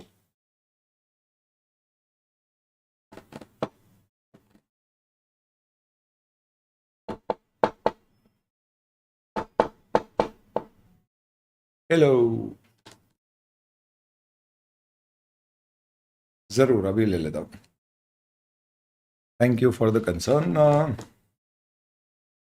सर बैठ के क्यों नहीं पढ़ाते हो? सिंहासन तैयार है अपना, कभी भी बैठ जाएंगे, बट थोड़ी आदत सी है, पुराने जमाने के शिक्षक है ना हम लोग, तो थोड़ा बैठ के पढ़ाना गलत सा लगता है कई बार, बट अब उम्र के साथ साथ जरूरी भी हो गया। चलिए आते हैं दोस्तों अब chapter 2, audit strategy, audit planning और ऑडिट प्रोग्राम पे। ये क्या है? Audit strategy, audit planning, audit programme. Strategy, plan, programme. Strategy, plan, programme. Strategy, rank लाना है, बोथ ग्रुप फर्स्ट अटेम्प्ट में क्लियर करना है, एक एक करके क्लियर करना है, उसके हिसाब से चेंज हो जाएगी। प्लान क्लासेस कब तक होगी, first revision, second revision. Programme कल सुबह 6 बजे, 9 बजे, फिर 12 बजे, 2 बजे, 5 बजे, 8 बजे। इस तारीख पर टेस्ट, इस तारीख पर रिव्यू, इस दिन ब्रेक। ये है स्ट्रैटेजी, प्लान, प्रोग्राम। प्लान किस पे डिपेंडेंट होगा, स्ट्रैटेजी पे। आपकी स्ट्रैटेजी रैंक लाने की है तो प्लान अलग बनेगा, सिर्फ एक ग्रुप क्लियर करना है प्लान अलग बनेगा, सिर्फ एक सब्जेक्ट में एग्जामिनेशन लेना है प्लान अलग बनेगा। तो स्ट्रैटेजी पहले, फिर उसके बाद प्लानिंग, प्लानिंग के बाद प्रोग्राम। प्रोग्राम में आप चीज़ों को एकदम डिटेल में लिखेंगे, प्लान में आप ओवरऑल बताएंगे, स्ट्रैटेजी में आप सिर्फ डिसाइड करेंगे कि भैया आपको अचीव क्या करना है, उसके बेसिस पे आप प्लान बनाएंगे। बहुत बहुत बधाई लक्की भाई, feeling so lucky to have a student like Lucky, examination के साथ ऑडिट किया। तो कैसा है ना दोस्तों कि एक ऑडिटर जब ऑडिट करने जाता है तो उसकी स्ट्रैटेजी किस पे डिपेंड करती है, तो बहुत सारी चीजों पे, जैसे कि इट विल डिपेंड ऑन हम ऑडिट क्या कर रहे हैं। एक टैक्स ऑडिटर की स्ट्रैटेजी और एक कंपनी ऑडिटर की स्ट्रैटेजी में भी फर्क होता है, क्योंकि एक टैक्स ऑडिटर ज्यादातर हमेशा किस पे फोकस करेगा कि कहीं कोई कंपनी ने इनकम छुपाई तो नहीं है, टैक्स बचाने की कोशिश तो नहीं की है, जबकि वहीं पर एक कंपनी ऑडिटर हमेशा फोकस किस पे करेगा, कंपनी प्रॉफिट बढ़ा तो नहीं रहा है, ज्यादा तो नहीं दिखा। तो इस पर्टिकुलर रीजन से स्ट्रैटेजी, आपके नेचर ऑफ ऑडिट, किस तरह का आप ऑडिट कर रहे हो, आपके पास्ट एक्सपीरियंस, बहुत सारी चीज़ों से अफेक्ट होती है। तो ये जो पर्टिकुलर चैप्टर डिस्कस किया गया है ना दोस्तों, इसकी थीम थोड़ी सी डिफरेंट है। पहले इस चैप्टर में डिस्कस की गई है प्लानिंग की बातें, फिर उसके बाद डिस्कस किया गया है पूरा प्रोसेस जिसमें हम स्ट्रैटेजी से प्लान बनाते हैं, और फिर उसके बाद है प्रोग्राम। तो अपन इस पर्टिकुलर चैप्टर को जिस ऑर्डर में दिया है उसी ऑर्डर में पढ़ रहे हैं। सबसे पहली बात, प्लान बनाने की जिम्मेदारी किसकी है, उससे भी पहले क्या प्लानिंग करना जरूरी है, ये है बेसिकली बेनिफिट्स ऑफ प्लानिंग।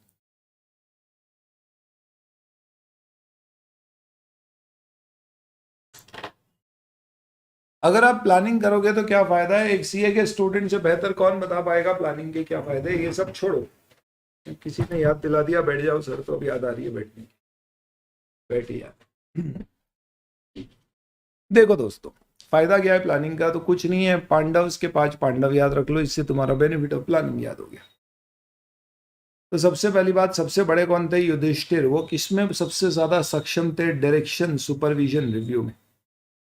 तो ये हो गया युधिष्ठिर। आप बताइए फोकस किसका जोरदार था, अरे सर फोकस पे तो एक ही आदमी, अर्जुन। सबसे इफेक्टिव और एफिशिएंट कौन था, एक पंच में ही खत्म, गदा उठाया और डिश्याम कर दिया, भीम भीम भीम भीम, छोटा भीम नहीं बड़ा भीम। किसको पूर्व अनुमान हो जाता था चीजों का, सहदेव को, उसे पहले ही पता पड़ जाता था अगर आगे कोई रिस्क आ रहा है, तो वो प्रीएम्प्ट कर लेता था, फोर्सी कर लेता था ये प्रॉब्लम होने वाला। और नकुल तो एक्स्ट्राज में था, वो कोई खास काम नहीं कर रहा था। और ये सब किसका पार्ट है, the Pandavas were one team. ऐसे याद रख लेना। अब ये क्या है, बेनिफिट्स है बेटा किसके, प्लानिंग के। तो प्लानिंग के क्या बेनिफिट्स है, अगर आप प्लान बनाओगे तो टीम सिलेक्शन होगा, आपको कौन से लोगों को टीम में रखना है पता पड़ेगा। डायरेक्ट सुपरवाइज रिव्यू कर पाओगे, क्योंकि प्लान है तो उसके अगेंस्ट में ही अपन सुपरवाइज कर पाएंगे कि एज पर प्लान आप आगे बढ़े हो या नहीं। फोकस आएगा, टीम को पता रहेगा कब क्या करना है, प्लान नहीं होता तो मालूम नहीं पड़ता सुबह उठ के करना है क्या, पढ़ाई कैसे करनी है। इसके अलावा आप एफिशिएंट और इफेक्टिव कर पाओगे, समय आपका खराब नहीं होगा, प्लस आपको सारी चीज़ें कवर होगी। प्लान में आप बनाते समय सारी चीज़ें कवर करोगे तो कोई मिस नहीं होगा, तो ज़्यादा इफेक्टिव होगी आपकी तैयारी, पढ़ाई, ऑडिट जो भी है। देन आप जब प्लान बनाते हो ना, तो बनाते समय आप पहले से प्रीएम्प्ट कर लेते हो प्रॉब्लम कि ओ इस बार एग्जाम से पहले दिवाली आ रही है, तो दिवाली के उतने दिन मेरे खराब हो सकते हैं, तो मुझे अकॉर्डिंगली उतने एक्स्ट्रा पढ़ाई करना पहले से करेगी।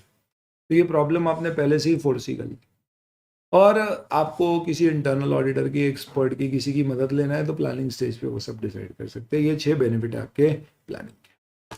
नेक्स्ट, आप बताइए दोस्तों, प्लानिंग शुरू कब होती है? When does planning starts? चलो, तो एक बढ़िया क्वेश्चन है, प्लानिंग शुरू कब होती है? आज का एमसीक्यू हो जाए, लेट्स डू इट। तो दोस्तों हमारा सवाल है आपसे कि okay, when should planning, current year audit के लिए प्लानिंग कब शुरू होगी? ओहो, मैंने इतना कुछ लिखा।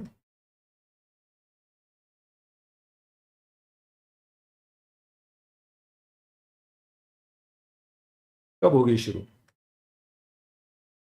As soon as the previous audit nears completion, or at the start of current year audit, या फिर at the end of current year audit? ये बहुत ही फालतू क्वेश्चन।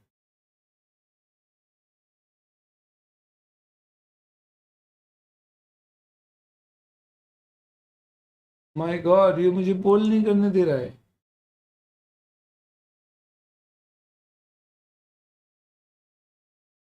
मुझे पोल करने दो, करने दो, करने दो, क्यों नहीं करने दे रहे हो?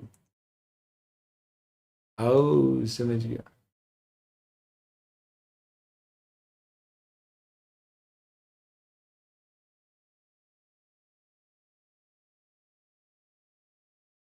लो, बताओ।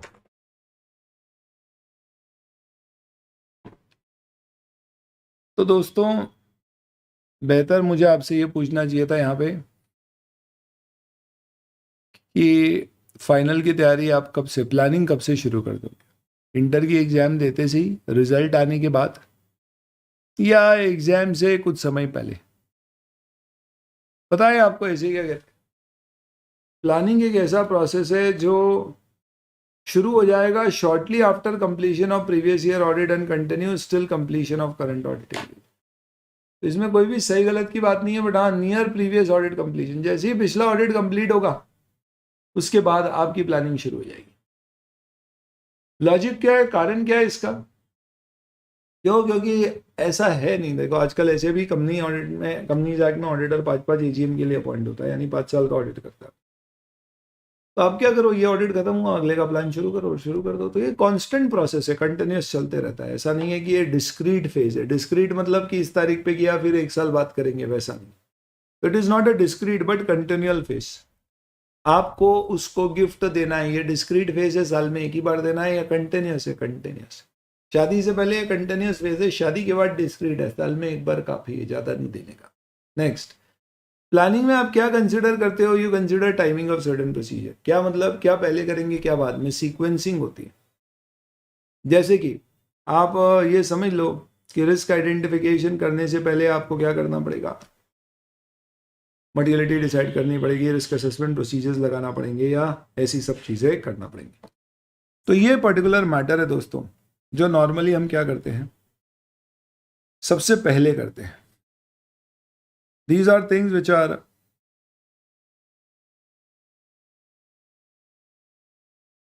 even prior to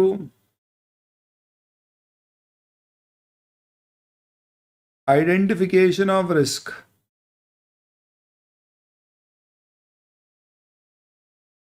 auditor to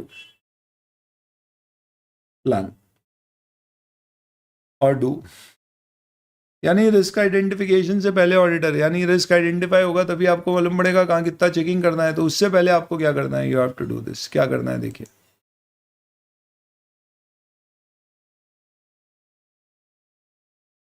आपको ऑब्वियस सी बात है, जब हम ऑडिट करते हैं तो पहले एनालिटिकल प्रोसीजर लगाते हैं। एनालिटिकल मतलब क्या हुआ? करंट ईयर प्रीवियस ईयर को कंपेयर कर लिया और देख लिया भैया सेल बढ़ी है, प्रोडक्शन बढ़ी है, प्रॉफिट बढ़े, कॉस्ट बढ़ी है, कम हुआ है, क्या हुआ, क्या डिफरेंस आया। हमने देखा इस साल शेयर कैपिटल बढ़ा है, मतलब शेयर इशू हुए होंगे, तो वो भी चेक करना पड़ेगा, जो हर साल नहीं कर रहे थे। ऐसे आप क्या करोगे, एक शुरू में ही एनालिसिस कर लो। तो रिस्क असेसमेंट प्रोसीजर जो होते हैं ना, वो 2 तरह के होते हैं। सॉरी, रिस्क असेसमेंट प्रोसीजर में एक होता है एनालिटिकल प्रोसीजर, और इसके अलावा दूसरे रिस्क असेसमेंट प्रोसीजर भी होते हैं, जैसे मैनेजमेंट से इंक्वायरी करना, एक चक्कर लगा के आ जाना, पूरी फैक्ट्री में ऑब्जर्वेशन करना, इस तरह के प्रोसीजर। तो ये आप पहले लगाते हो, ऑडिट शुरू करते हैं सबसे पहले ये लगता है, जिससे पता पड़ता है रिस्क कहाँ पर आइडेंटिफाई होता है। फिर आप पता करते हो कंपनी के ऊपर लॉ एंड रेगुलेशन और कौन सी अकाउंटिंग फ्रेमवर्क लग रही है, एएस लग रहा है, इंड AS लग रहा है, ये पहले ही पता करना है। फिर आप मटीरियलिटी लेवल भी एक ब्रॉडली डिसाइड कर लेते हो कि इसके नीचे चेक नहीं करूंगा, तो ये सब चीज़ों को छोड़ो और देख लेते हो कि कहीं मुझे कोई एक्सटर्नल मदद लगेगी क्या किसी व्यक्ति की। ये बहुत इंपॉर्टेंट है बेटा, एग्जाम में कई बार ये क्वेश्चन आए। What are the activities which auditor should do before risk identification, ये सारी एक्टिविटी उसे करना है। अब इसमें रिस्क असेसमेंट प्रोसीजर आया है, इसका क्या मतलब है? Audit procedures which are perform to obtain an understanding of the entity and environment to identify and assess risk of material misstatement, whether due to fraud at financial statement or at assertions level. इसे risk assessment procedure क्या, यानी simple सी बात है, ये वो procedure है जिससे हमें कोई एविडेंस नहीं मिलता है चीज़ें सही है या गलत, सिर्फ ये पता पड़ता है रिस्क है। जैसे तुम बताओ, पिछले साल तुमने देखा शेयर कैपिटल 1 करोड़ थी और इस साल के अंत में 1.5 करोड़ हो गई, तो तुम्हें पता पड़ गया इस साल शेयर कैपिटल इशू हुई है, तो वो तुम्हें चेक करना है इस साल, ये पता पड़ गया। लेट्स से तुमने देखा कि कंपनी ने इस साल बैड डेट्स बुक करी है, पहले बार बैड डेट्स बुक हुई है, आज से पहले कभी बैड डेट बुक नहीं है, तो तुम्हें पता पड़ गया भैया इस साल कोई मेजर बैड डेट्स बुक हुई है, कुछ लफड़ा हुआ है, तो इस पे फोकस करना है। तो ये वो ऑडिट प्रोसीजर परफॉर्म किए जा रहे हैं जिससे हमें एंटिटी की अंडरस्टैंडिंग मिलती है, एनवायरनमेंट की मिलती है, इंटरनल कंट्रोल की। तो रिस्क असेसमेंट प्रोसीजर में 3 चीज़ों के बारे में पता पड़ता है, एंटिटी, एनवायरनमेंट और इंटरनल कंट्रोल। एंटिटी का मतलब कंपनी खुद, उसका मैनेजमेंट, टॉप मैनेजमेंट, ओनर्स, ये सब। एनवायरनमेंट यानी इंडस्ट्री जिसमें वो काम कर रही है, कॉम्पिटिटर्स वगैरह, और इंटरनल कंट्रोल कंपनी के खुद के। ये सब आप चैप्टर 3 में डिटेल में पढ़ोगे। और इससे हम आइडेंटिफाई करते हैं रिस्क ऑफ मटेरियल मिसस्टेटमेंट। जब भी हम मटेरियल मिसस्टेटमेंट कहते हैं तो एक फ्रेज यूज करते हैं, वेदर ड्यू टू फ्रॉड और एरर, और फाइनेंशियल स्टेटमेंट और असर्शन, यानी ओवरऑल लेवल और असर्शन लेवल पे। ये पूरा तुम डिस्कस करोगे बेटा कब? चैप्टर नंबर 3 में आएगा ये सब, रिस्क असेसमेंट प्रोसीजर, वहां पे पूरा ये सब। अब एक बात बताओ, प्लानिंग में कौन लोग होना चाहिए? क्या आर्टिकल्स को दे दे क्या प्लानिंग? उनके प्लान ही अलग बने।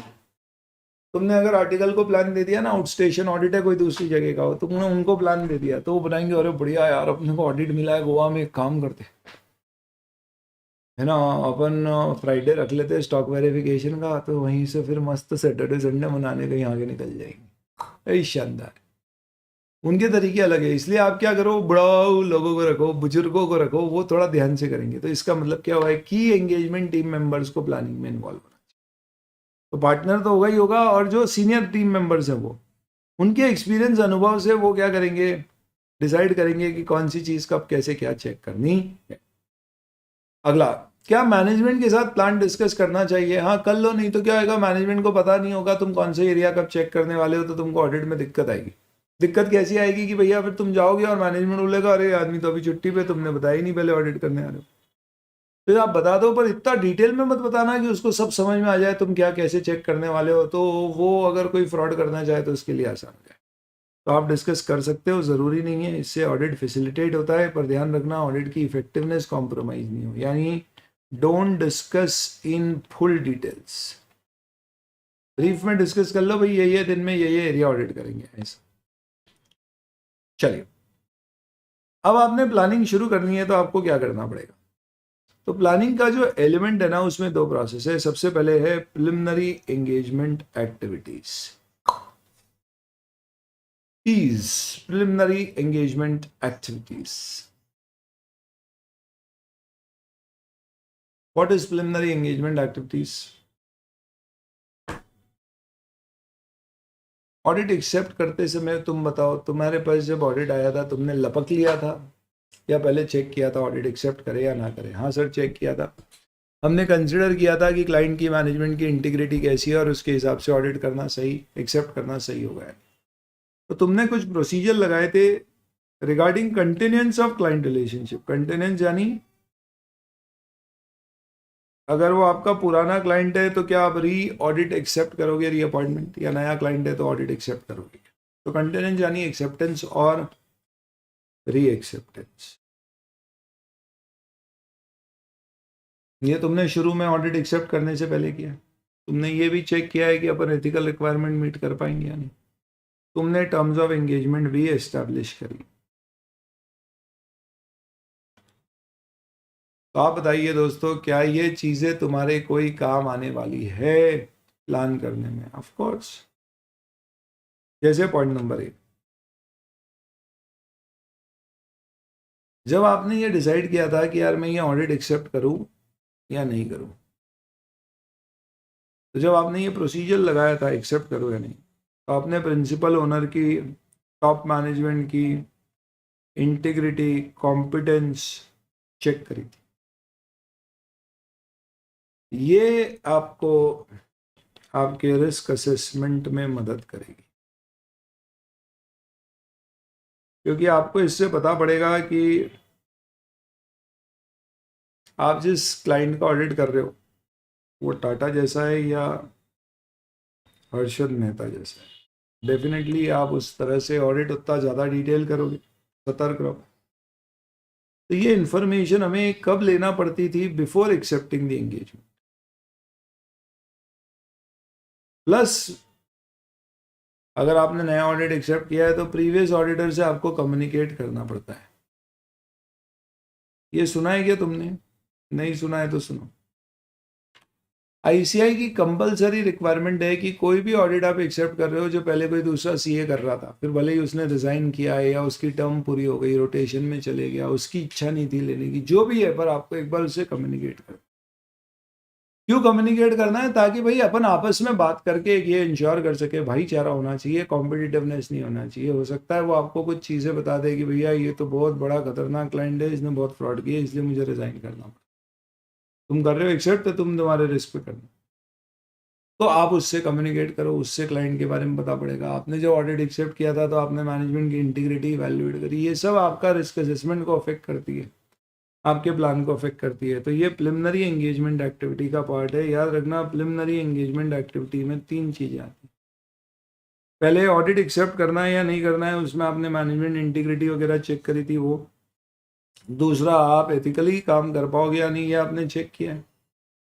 तो जब आपने ये इवैल्यूएट किया था कि हम एथिकल रिक्वायरमेंट्स, इंडिपेंडेंस की रिक्वायरमेंट फुलफिल कर पाएंगे या नहीं, तो ऑडिटर को ये ख्याल रखना है कि ये रिक्वायरमेंट हमेशा कंटिन्यूसली फुलफिल करनी।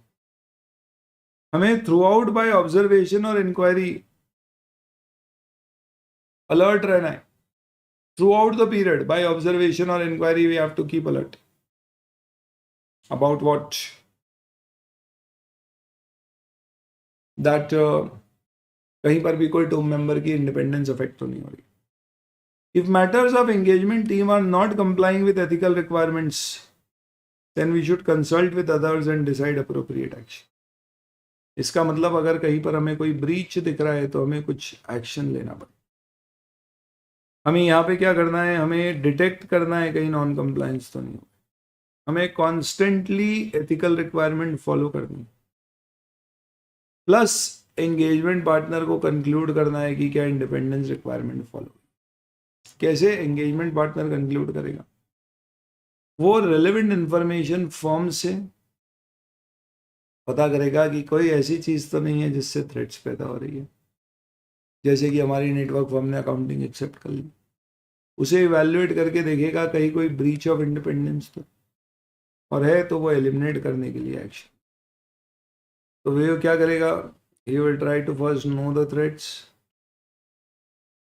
Then he will evaluate is that threat creating a breach और नॉट। जैसे फॉर एग्जाम्पल हमको मालूम पड़ा कि नेटवर्क फर्म के किसी व्यक्ति ने, हम जिस कंपनी का ऑडिट कर रहे हैं उस कंपनी को लोन दिया है या उससे पैसे लिए, तो हो सकता है हमसे कोई ब्रीच है, हमारे को कोई अफेक्ट ना करे। तो हमें देखना है क्या ब्रीच हुआ है और एक्शंस लेना है उस ब्रीच को, या तो खत्म करने के लिए या रिड्यूस करने के लिए, और नहीं हो पाए तो विड्रॉ करो। ऑप्शन यही होते हैं, या तो एलिमिनेट करो, या रिड्यूस टू एक्सेप्टेबल लेवल करो, या विड्रॉ। जो भी है आपकी जिम्मेदारी है, आप फर्म को बताते रहना अगर आपका लगता है कि आप एक्शन रिजॉल्व नहीं कर पा रहे। ये इतना इंपॉर्टेंट क्वेश्चन है, पर इस क्वेश्चन की प्रॉब्लम ये है कि ये क्वेश्चन आएगा तो तुमको समझ ही नहीं आएगा कि आंसर इस तरह से यहाँ से लिखना। ये पूरा आंसर कब लिखोगे? What is engagement partner responsibility regarding independence,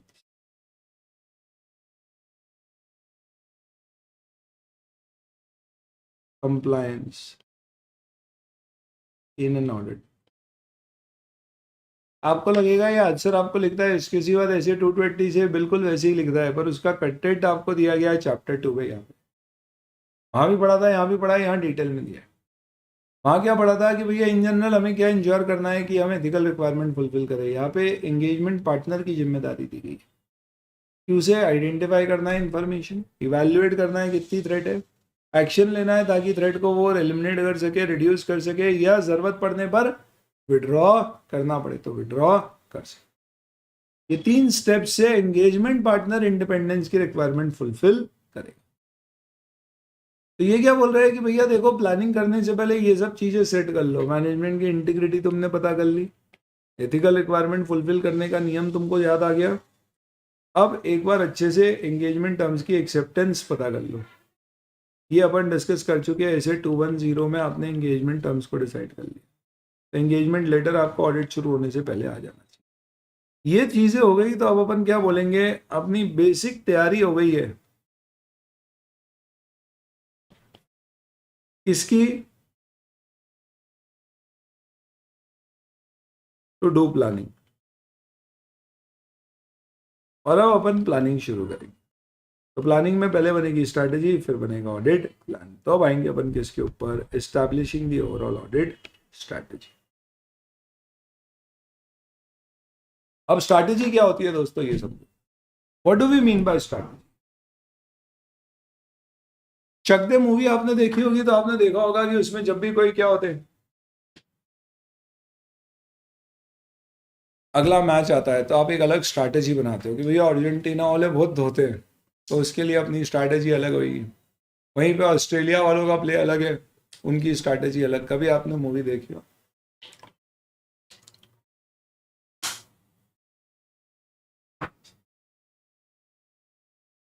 Shahrukh Khan की कुछ देखने लायक पिक्चरों में से एक, with all due respect to Shahrukh Khan fans. तो स्ट्रैटेजी का मतलब क्या होता है? आज मैं बाईजूस को ऑडिट करने जाऊंगा तो मेरी स्ट्रैटेजी अलग होगी, और उसी की बजाय लेट्स से फॉर एग्जांपल मैं कोई एक स्कूल कॉलेज को ऑडिट करने जा रहा हूँ, दिल्ली पब्लिक स्कूल जैसी स्कूल का इतने सालों से एस्टैब्लिश है, तो स्ट्रैटेजी अलग होगी। तो आपकी जो ऑडिट की स्ट्रैटेजी है बेटा, वो किस पे डिपेंड करती है? The audit strategy actually depends on 5 factors, और ये 5 फैक्टर बहुत इंपॉर्टेंट। सबसे पहले आपकी स्ट्रैटेजी डिपेंड करेगी कि भैया आप ऑडिट में कर क्या रहे हो, आपका स्कोप क्या है। आप कंपनी ऑडिटर हो, कंसोलिडेटेड फाइनेंशियल स्टेटमेंट का ऑडिट हो रहा है, क्या हो रहा है। देन आपको रिपोर्ट क्या क्या देना है, क्या आपको क्वार्टरली फाइनेंशियल स्टेटमेंट पे भी रिपोर्ट देनी है या सिर्फ एनुअल पे रिपोर्ट देनी है। देन कुछ चीज़ें होती है जो बहुत सिग्निफिकेंट होती है उस पर्टिकुलर टीम के डायरेक्शन के लिए, उस ऑडिट के डायरेक्शन में, टीम के डायरेक्शन के लिए। अपन ने प्रिलिमिनरी एंगेजमेंट एक्टिविटीज़ डिस्कस करी, तो ये प्रिलिमिनरी एंगेजमेंट एक्टिविटी में आपने मैनेजमेंट इंटीग्रिटी, इंडिपेंडेंस और स्कोप अपना डिस्कस किया, इसका क्या इफेक्ट है, और इसके बेसिस पे आप नेचर, टाइमिंग और extent of resource required for the engagement decide करते। हेलो हेलो हेलो, अरे बोलो बोलो बोलो बोलो बोलो, हेलो गाइस। तो आपकी जो ऑडिट स्ट्रैटेजी है वो किन चीज़ों पे अफेक्ट होगी? ये 5 फैक्टर्स से अफेक्ट होती है, ठीक है। तो strategy will set the scope, timing and direction of the audit. It will help you in developing the plan. Obviously पहले स्ट्रैटेजी बनेगी, फिर प्लान बनेगा। इससे ऑडिटर को क्या पता पड़ेगा, कितने लोग लगाने हैं, किसे लगाना है, तो हु, कितने, तो कौन करेगा ये ऑडिट, कितने लोग लगेंगे ऑडिट के लिए, कब से शुरू करेंगे, कौन कहां पर कब काम करेगा, और डायरेक्शन, सुपरविजन और रिव्यू। अब सबसे पहले अपन पढ़ते हैं 5 फैक्टर्स किसके, ऑडिट स्ट्रैटेजी के। तो फैक्टर्स कहाँ पे दिए गए? Point number 3A BCDEF। सबसे पहले अपन आते हैं 3A, हमें क्या डिस्कस करना है, स्कोप। तो जब आप ऑडिट स्ट्रैटेजी बना रहे हो दोस्तों, तो आपको फर्स्ट एंड फॉरमोस्ट कहां से शुरुआत करना पड़ेगी ऑडिट स्ट्रैटेजी में? We will have to first and foremost determine the characteristics of the engagement which define the scope. मतलब क्या है इसका? भाई तुम किसी कंपनी का ऑडिट कर रहे हो या पार्टनरशिप फर्म का ऑडिट कर रहे हो, तो तुम्हें सबसे पहले स्ट्रैटेजी बनाने से पहले ये डिसाइड करना है, ये देखना है नंबर 1 वो जो कंपनी है वो एएस फॉलो कर रही है या इंड एस फॉलो कर रही है। तो फाइनेंशियल रिपोर्टिंग फ्रेमवर्क क्या है। Next, nature of business segment. इसका मतलब कितने अलग अलग तरह के बिजनेस कर रहे हैं। तो जैसे अगर मैं ऑडिट कर रहा हूँ आईटीसी का, तो आईटीसी कितने सारे बिजनेसेस में, होटल बिजनेस है, एग्रीकल्चर बिजनेस है, सिगरेट्स का बिजनेस है, एफएमसीजी का बिजनेस है, क्लासमेट नोटबुक्स का बिजनेस है। लेकिन वहीं लेट्स से फॉर एग्जांपल मैं ऑडिट कर रहा हूँ एक ऐसी एंटिटी विच इज एसीसी, वो सिर्फ सीमेंट का काम कर रही है और कोई दूसरे बिजनेस ही नहीं है उसके, तो ये पता करना पड़ता है। Then industry specific reporting requirement है क्या कोई, जैसे कि बैंक्स, एनबीएफसीज, इन सब की आरबीआई की सेपरेट रिपोर्टिंग रिक्वायरमेंट होती है। अपन बैंक ऑडिट पढ़ेंगे तो देखेंगे आरबीआई इतनी सारी रिपोर्ट मांगती है ऑडिटर से बैंक ऑडिट, एनबीएफसी में उतनी नहीं होती है। प्लस पिछले ऑडिट हमारे लिए कितने मददगार साबित हो सकते हैं। तो सबसे पहले आप स्कोप में क्या डिफाइन करने वाले हो। स्कोप में आप ये देखोगे कि सबसे पहले फ्रेमवर्क, फाइनेंशियल रिपोर्टिंग फ्रेमवर्क कौन सा है हमारा। उसके बाद आप ये देखोगे कि हमारे कितने नेचर ऑफ बिजनेसेस हैं। उसके बाद हमें पता करना है कि क्या रेगुलेटर ने किसी प्रकार की कोई रिपोर्टिंग रिक्वायरमेंट प्रिस्क्राइब कर रखी है, ऑडिट रिपोर्ट अलग अलग तरह की देनी है क्या, और प्रीवियस ईयर ऑडिट एविडेंसेस कितने काम आएंगे। ये 4 चीजें क्या डिफाइन करेंगी आपके स्कोप को। देन इसके बाद अपन क्या करेंगे, then we will come to the reporting objectives of the engagement. क्या मतलब हुआ रिपोर्टिंग ऑब्जेक्टिव्स का। भैया आप ये जो ऑडिट कर रहे हो ये क्यों कर रहे हो, तो सर अल्टीमेटली रिपोर्ट देने के लिए। तो आपको रिपोर्ट कब देना है, तो जैसे एक लिस्टेड कंपनी अगर होती है तो आपको मालूम है क्वार्टरली रिपोर्ट देना होती है, क्वार्टरली फाइनेंशियल स्टेटमेंट का भी रिव्यू करना होता है, प्लस एनुअल फाइनेंशियल स्टेटमेंट पे ऑडिट रिपोर्ट होती है। अगर आप एक बैंक ऑडिट कर रहे हो तो उसमें 6 मंथली रिपोर्टिंग होती है, यानी कि आपको सितंबर में और फिर एनुअल फाइनेंशियल स्टेटमेंट में रिपोर्ट करना है। तो पहले आप ये पता करो कि रिपोर्टिंग का टाइम टेबल क्या है। तो अभी अपन कौन सा पॉइंट डिस्कस कर रहे हैं, we have to ascertain the reporting objectives. क्योंकि अगर आपको पता है कि भैया मुझे क्वार्टरली रिपोर्ट देना है तो आप ऑडिट आखिरी में नहीं कर पाओगे, अभी से शुरू करना पड़ेगा। तो इसके लिए हमें मैनेजमेंट से डिस्कशन करना पड़ेगा किस बारे में, कि भैया आपको रिपोर्ट कब कब क्या चाहिए और आपको हमसे अपडेट चाहिए क्या। तो लिस्टेड कंपनी में क्या होता है मालूम है, एक TCWG ऑडिट कमेटी होती है जो हर 3 महीने में हर क्वार्टर में मिलती है। कोई बात हो गई। और वो ऑडिटर को नॉर्मली उसमें इनवाइट करती है और बोलती है कि आप अपडेट दीजिए हमें ऑडिट से रिलेटेड। तो इसका मतलब मुझे क्या करना पड़ेगा, I have to keep updated with those things. Then तो मुझे मैनेजमेंट से डिस्कशन करना है। And then expected nature, timing and communication between the team members including review. यानी आप समझो इसमें सारी चीज़ें जो हो रही है ना वो टाइमिंग की है, कि रिपोर्ट कब इशू करनी है, टीम मेंबर्स का रिव्यू कब करना है, मैनेजमेंट को इन्फॉर्मेशन कब कब देनी है, ये सारे टाइमिंग पता हो ताकि उस हिसाब से मैं प्लान में वो चीज़ें वहाँ पे कर पाऊँ। जैसे अपन नहीं प्लान बनाते तो अपन ने प्लान बनाया, सपोज आप इंटर क्लियर हो गए, फाइनल में आए तो आप प्लान बनाओगे कि भाई आर्टिकलशिप यहाँ से शुरू होगी, क्लासेस में यहाँ से लूँगा, मेरे को सेल्फ फेज मॉड्यूल इतने इतने क्लियर करने हैं वो यहाँ पर क्लियर करूँगा, आईटीटी ट्रेनिंग जो है वो मेरी GMCS ITT वो इस तरह से इस डेट पे करूँगा। तो ये सब टाइमिंग की बातें आप फिक्स कर लो स्ट्रैटेजी लेवल पे। फिर उसके बाद आप वो फैक्टर्स देखिए जो आपके जजमेंट में लगता है कि टीम के डायरेक्शन के लिए इंपॉर्टेंट है। तो आप बताओ आपको टीम को कितना डायरेक्ट करना पड़ेगा, वो किस पे डिपेंड करेगा। एक तो कंपनी की साइज कितनी बड़ी है, दूसरा चेंजेस क्या क्या होगा। तो अगर आप रिपीटेटिव ऑडिट कर रहे हो तो इस साल जो चेंजेस है उस पर आपका फोकस ज़्यादा होगा। तो चेंजेस और डेवलपमेंट्स क्या क्या हुए, फाइनेंशियल रिपोर्टिंग फ्रेमवर्क में क्या चेंज हुए, इंडस्ट्री में क्या चेंजेस हुए हैं, उसके अलावा क्या चेंजेस है। तो आप ज़्यादातर एनर्जी अपनी कहाँ डाइवर्ट करोगे दोस्तों, सिग्निफिकेंट मैटर्स पे जहाँ चेंजेस हुए, इनमें आप ज़्यादा फोकस करोगे टीम मेंबर्स को, बाकी जो रूटीन चीज़ है उस पर कम फोकस करो। प्लस आपने जो प्रिलिमिनरी एंगेजमेंट एक्टिविटीज़ की थी, स्कोप पता किया था आपने, ऑडिट का एथिकल रिक्वायरमेंट फुलफिल हो रही है या नहीं, प्रीवियस ऑडिटर्स के एक्सपीरियंसेस आपने यूज़ किए थे, इससे भी आप पता कर सकते हो कि किन चीज़ों पे मुझे फोकस करना है। इन सब के बाद में हम स्ट्रैटेजी में क्या करते हैं, हमारे पास एक टाइम और कॉस्ट लिमिटेशन है, ऐसा नहीं है अनलिमिटेड ऑडिट कर सकते। तो एक बजटिंग होती है कि भैया जो रिस्की एरिया है वहाँ ज़्यादा अच्छे रिसोर्स और ज़्यादा टाइम, कम रिस्की एरिया में कम रिसोर्स और कम टाइम। तो एक्सपीरियंस लोगों को हम रिस्की एरिया में डालेंगे और नेचर, टाइमिंग और एक्सटेंट ऑफ रिसोर्सेस नॉर्मली ये शब्द यूज होता है ऑडिट प्रोसीजर के साथ, पर यहाँ पे है रिसोर्स कि हम क्या नेचर ऑफ रिसोर्स किस टाइम पर और कितने कहाँ पर डिप्लॉय करेंगे। ये आपकी ऑडिट स्ट्रैटेजी के दोस्तों 5 स्टेप्स हैं, फैक्टर्स हैं।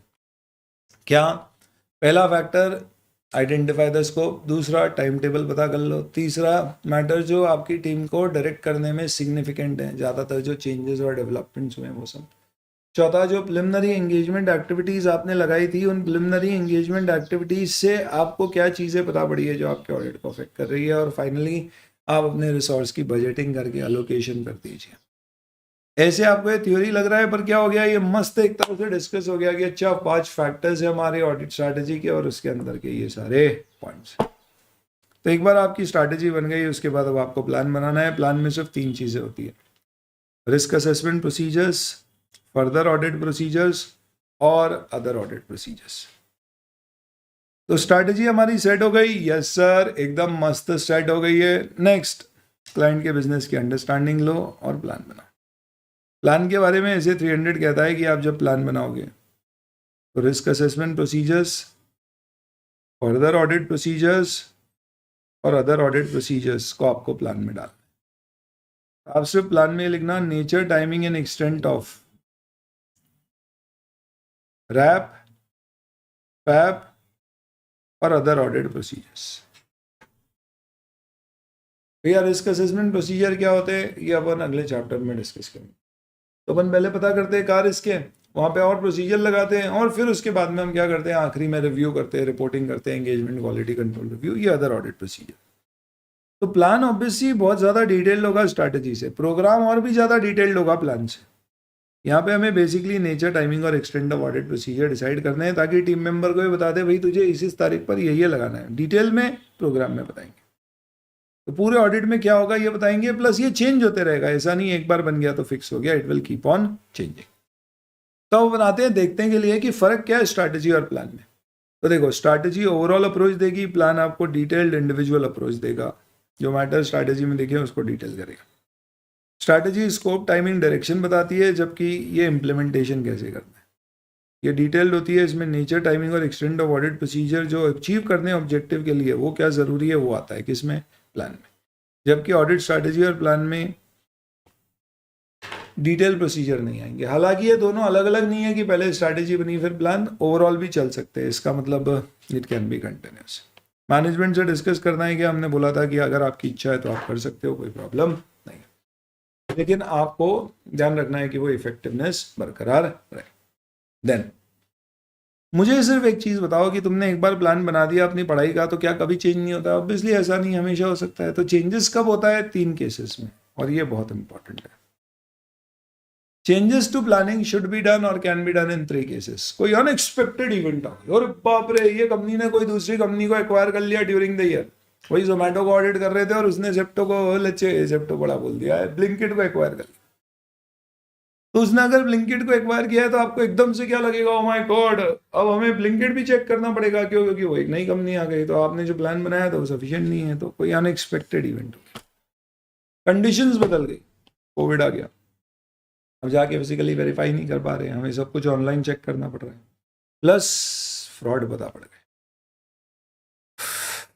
सब कुछ सही चल रहा था, हमें लग भी रहा था कंपनी बहुत बढ़िया कर रही है, फिर मालूम पड़ा वो तेरी इतना बड़ा फ्रॉड जिसमें मैनेजमेंट इन्वॉल्व है और ये हमें पता ही नहीं था। अब तो पूरे तोते उड़ गए तुम्हारे, अब तुम्हें बहुत चीज़ें गहराई से चेक करना। तो कोई अनएक्सपेक्टेड इवेंट हो गई जो पहले से प्लान नहीं थी, या तुम्हें कोई ऐसे ऑडिट एविडेंस मिल गए जो तुमने सोचे नहीं थे, या फिर कंडीशंस बदल गई हैं, सिचुएशंस बदल गई है। आपको जहाँ भी लगे ना, ऐसे एग्जाम्पल लिख लेना। Covid hits, new company acquired during the year, frauds unexpectedly detected। तो अभी अपन रिवीजन कर रहे हैं, जब अपन रेगुलर क्लास करते हैं तो हम क्या करते हैं, एग्जाम्पल्स और ये सब नोट करते जाते हैं, क्योंकि इससे रिलेट होती है। चलो, क्या फैक्टर्स है जिससे आपकी प्लानिंग, सुपरविजन और रिव्यू वेरी करेगा? एंटिटी की साइज पे, कौन सा एरिया ऑडिट कर रहे हो, रिस्क कितना है, लोगों की कॉम्पिटेंस कैपेबिलिटी कितनी है, ठीक है। और इसके बाद अब आ जाते हैं ये इनफैक्ट मुझे बाद में डिस्कस करना था, पहले ऑडिट प्रोग्राम पे आते हैं। चलो हो गया तो हो गया। What is programme? कुछ भी नहीं है बेटा। जैसे तुम ऐसा समझ लो,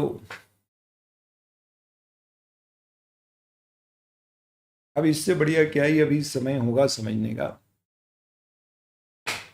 अनंत राधिका की शादी,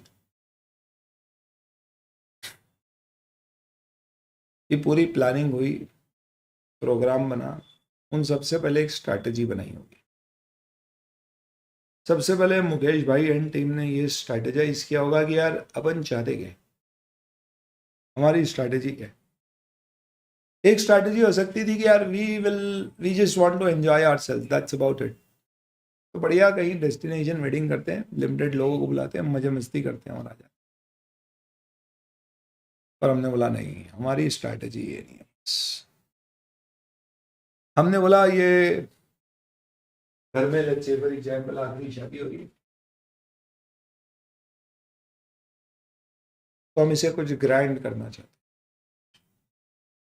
हम हमारा पर्सनल पैसा खर्च करके एक ग्लोबल ब्रांड इमेज क्रिएट करना चाहते हैं। बहुत अच्छा मौका है, वी यूज टू और we wish to materialise on this. We wish की रिलायंस की बात हो हर जगह, और हम हमारा सॉफ्ट पावर दर्शा पाए, तो अपनी पूरी स्ट्रैटेजी चेंज हो गई। तो अगर ऐसा करना है तो हमें क्या करना है, something which people have never expected. तो तुम्हारी स्ट्रैटेजी के बेसिस पर तुमने फिर प्लान बनाया, pre wedding 2, pre wedding 1 and then wedding. हो सकता है आपकी स्ट्रैटेजी ये भी हो कि यार हमारे बहुत सारे एसोसिएट्स हैं, हमें उन सबको इन्वॉल्व करना है, ज़्यादा से ज़्यादा लोगों को शादी में इन्वॉल्व करना है। तो इतने नोन लोग हैं कि हम अगर एक फंक्शन रखेंगे तो उसमें सबको इनवाइट भी नहीं कर सकते। तो अपन पार्ट्स में रखते हैं जिसमें कुछ बार बार इनवाइट होंगे और कुछ किसी एक में ही इनवाइट किए जाएंगे। तो ये स्ट्रैटेजी। फिर प्लान बना कि भाई शादी का मुहूर्त इस तारीख पर है, तो टाइम टेबल बना। तो ये समझ में आ रहा है स्ट्रैटेजी में क्या 5 फैक्टर्स है जो आपकी स्ट्रैटेजी को अफेक्ट कर गए। वापस से बताता हूँ मैं आपको। आपने सबसे पहले स्कोप डिसाइड किया कि भैया हमारा स्कोप क्या है, और फिर आपने टाइमिंग डिसाइड किया कि अपने को कब कौन सी चीज़ें करने की ज़रूरत है। उसके बाद फिर आपने देखा कि यार क्या चीज़ें हैं जो सबसे ज़्यादा सिग्निफिकेंट होंगी। तो जो अपन ने पिछली शादी करी थी और इस शादी में क्या डिफरेंस होगा, उन चेंजेस पे अपन ने फोकस किया। ये सब स्ट्रैटेजाइज करते समय, यार है ना, पिछली बार शादी करी थी तो ये लोग रह गए थे, हमने सिर्फ नॉन लोगों को बुलाया था। ज़माना सोशल मीडिया है तो सारे यूट्यूबर्स को बुलाना चाहिए, बॉलीवुड की सारी सेलिब्रिटीज़ को बुलाना चाहिए, पॉलिटिशियंस हमें बुलाना है या नहीं बुलाना है, तो we should take a call. तो ये सारी चीज़ों पे अपन ने क्या किया, स्ट्रैटेजाइज किया कि पिछले से इस बार में क्या क्या चेंजेस है। ऑब्वियसली बात है, आपने एक प्रिलिमिनरी असेसमेंट किया होगा ये सब प्लानिंग करते हुए कि भाई पैसा कितना लगेगा, टाइम कितना लगेगा, तो वो सब चीज़ों का भी आपकी स्ट्रैटेजी पे इफेक्ट आएगा। और फिर उसके बेसिस पे आपको रिसोर्स अलोकेशन करना है फाइनली कि चलो ठीक है, 3 प्री वेडिंग्स होगी, पहली वाली ये देखेगा, ये देखेगा, ये देखेगा, ये लोग होंगे, इनको आउटसोर्स करें। फिर उसके बाद प्लान बनेगा। प्लान में कुछ नहीं होता है, कहाँ कहाँ पे रिस्क आ सकते हैं, उसके बेसिस पे फिर कब कहाँ पे इवेंट करना है, कैसे करना है, और दूसरी चीज़ें हैं कि भाई मॉनिटरिंग, सिक्योरिटी और ये सब। तो प्लानिंग में सिर्फ याद रखना 3 चीज़ें, nature, timing and extent of risk assessment procedure, further audit procedure और अदर ऑडिट प्रोसीजर। अब इसके बाद डिटेल प्रोग्राम बन रहा है। तो प्रोग्राम में क्या है भैया, pre wedding 2, pre wedding 1, pre wedding, sorry अब वेडिंग हो गई, अब तो बहुत हो गया। तो इनमें पूरा प्रोग्राम कि किस पर्टिकुलर डेट पर कौन सा फंक्शन होगा, उसमें कौन आदमी क्या चीज़ों का ख्याल रखेगा, इतनी बारीकी में। तो ये प्रोग्राम, तो इसमें एकदम minute instruction to every team member will be given कि which date what area have to be audited, what should be the sequence, when you should do what. It is a list of examination and verification steps which are to be applied, with interrelationship between each step clearly shown. Designed keeping in view that assertions in financial statement or records of the client can be checked. तो इसका उद्देश्य क्या है भाई, इसका उद्देश्य basically कि हम क्या कर सकें, हर वो स्टेप जो हमारे टीम मेंबर को लगाना है उसका दूसरे स्टेप से क्या इफेक्ट है, वो पूरा का पूरा रिकॉर्ड कर सकें। और ऑब्वियसली बात है, हर जगह उन्हें बता सके कि हम फाइनेंशियल स्टेटमेंट में क्या चेक करें। असर्शन क्या होता है अगले चैप्टर में देखेंगे। तो इसमें एक सीरीज ऑफ वेरिफिकेशन प्रोसीजर्स होते हैं जो अप्लाई किए जाते हैं। ताकि हम एक इन्फॉर्म्ड ओपिनियन फाइनेंशियल स्टेटमेंट पे बना सकें।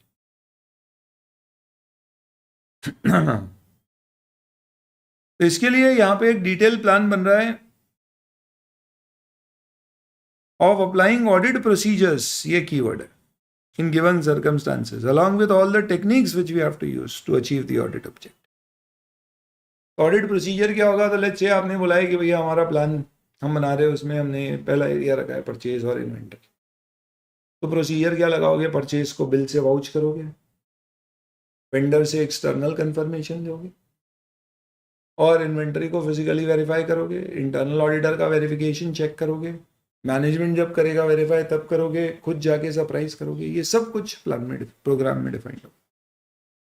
तो प्रोग्राम में क्या है? सारे स्टेप्स डिफाइंड है, रिलेशनशिप डिफाइंड है, क्या असर्शन चेक हो रहा है ये डिफाइंड है, सीरीज डिफाइंड है कि पहले क्या बाद में क्या, सीक्वेंस है,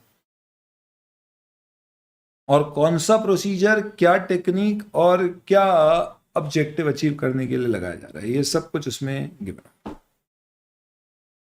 तो हम ये पूछ सकते हैं कि भैया फिर ऐसा है तो एक ही ऑडिट प्रोग्राम सारे बिजनेस के लिए बना दो। पॉसिबल ही नहीं, क्योंकि सबका साइज अलग अलग है। रिलायंस इंडस्ट्रीज और रिलायंस किराना स्टोर का ऑडिट जो हमारे मोहल्ले में किराने की दुकान है, दोनों का एक जैसा ऑडिट थोड़ी ना हो सकता।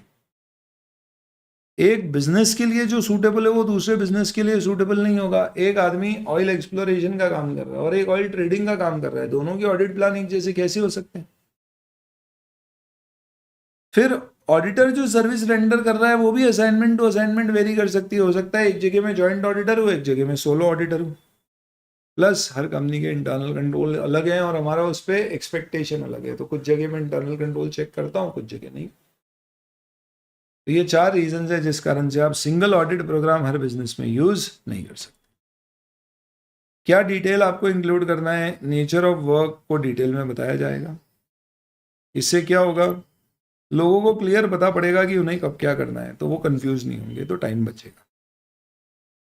बस एक प्रॉब्लम ही होती है ऑडिट प्रोग्राम की कि आदमी बोलता है यार सब कुछ तो दिया हुआ है, जो दिया है बस वही करना है और कुछ नहीं करना है। तो ऐसा ना हो, इसके लिए बोला गया है कि आप ओपन माइंड रखेंगे। जब आप प्रोग्राम फॉलो कर रहे हैं तो ध्यान रखिए कि जैसे जैसे आपका एक्सपीरियंस गेन होगा प्रोग्राम ऑल्टर हो सकता है, बिजनेस के नेचर, साइज, कॉम्पोजिशन के बेसिस पर, और आपके एक्सपीरियंस के आधार पे प्रोग्राम चेंज हो सकता है। यानी कि हमें रिजिड नहीं होना है, प्रोग्राम को भी फ्लेक्सिबल रखना है, समय के साथ साथ बदलाव करना पड़ेगा। तो मुकेश भाई बोलते बस ये प्रोग्राम है, इसी के अनुसार होगा और इसके अलावा कुछ नहीं होगा, तो ऐसे नहीं चलता है, क्योंकि कॉम्प्लिकेशंस आएंगी अलग अलग तरह की। तो आपको अलर्ट रहे। अब इसी बात है, आपके इंटरनल कंट्रोल, आपके असिस्टेंट, स्कोप ऑफ वर्क, ये सब अफेक्ट करेंगे। कोशिश करिए कि जो जो सिग्निफिकेंट मैटर पता पड़ रहे टीम मेंबर को, वो सीनियर्स को बताते जाए, ताकि हम उसके बेसिस पे प्रोग्राम को अपडेट कर दें। तो कोशिश ये होना चाहिए कि भैया ये नॉन निगोशिएबल्स है, यानी ये तो करना ही करना है, बाकी जैसे जैसे ऑडिट बढ़ेगा वैसे वैसे डिसाइड करेंगे और क्या करना है, ये अप्रोच होनी चाहिए। प्रोग्राम बना के बैठ मत जाना, रिव्यू करते रहना। आप असेस करिए कि क्या हमारा प्रोग्राम अपने आप में एडिक्वेट है। आप असेस करिए कि क्या कोई business policy of the client change हो गई है जो हमने प्रोग्राम बनाते समय इग्नोर करी थी। क्या ऑडिट प्रोग्राम की जो हमारी पर्पस है वो अचीव हो रही है या नहीं हो रही है। कुछ ऐसा चीज़ें तो नहीं है प्रोग्राम में जो फालतू है, अब ज़रूरत नहीं है करने की। जैसे कि इन्वेंट्री का वेरिफिकेशन का हमने प्रोग्राम बनाया था, पर ईयर एंड पे इन्वेंट्री कुछ खास है ही नहीं। Programme not only list task to be carried but also contains few relevant instructions कि कैसे करना है। तो अगर प्रोग्राम प्रिंसिपल ने चेंज नहीं किया है तो असिस्टेंट को फॉलो करना है उसे। इससे क्या रिजिडिटी आएगी? नहीं। क्यों? क्योंकि हम कॉन्स्टेंटली रिव्यू करेंगे। ठीक, तो इसके बेसिस पे आप पीरियोडिक रिव्यू करें प्रोग्राम का। इस पूरे प्रोसेस में आप प्लान, सुपरवाइज और रिव्यू करोगे टीम मेंबर्स। कितना रिव्यू करना है काम, ये डिपेंड करेगा नेचर ऑफ द एंटिटी, कितना एरिया ऑफ ऑडिट है, रिस्क कितना है और लोगों की कॉम्पिटेंसी क्या है। तीनों चीज डॉक्यूमेंट करोगे आप, स्ट्रैटेजी, प्लान और चेंजेस टू द प्लान और प्रोग्राम। प्लस ऑडिट स्ट्रैटेजी और ऑडिट प्लान का डॉक्यूमेंटेशन में क्या क्या डॉक्यूमेंट करना है। क्या डिसीजंस लिए थे आपने प्लान करते समय कि ये मैटर सिग्निफिकेंट होंगे। जो रैप, फैप के नेचर, टाइमिंग और एक्सटेंट ऑफ प्रोसीजर्स आपने डिसाइड किया। प्रोसीजर्स जिसको आपने रिव्यू किया या चेंज किया, स्ट्रैटेजी में, ऑडिट प्रोसीजर्स में क्यों किया, और कैसे आपने चेंज इन स्ट्रैटेजी और प्लान को अडॉप्ट किया।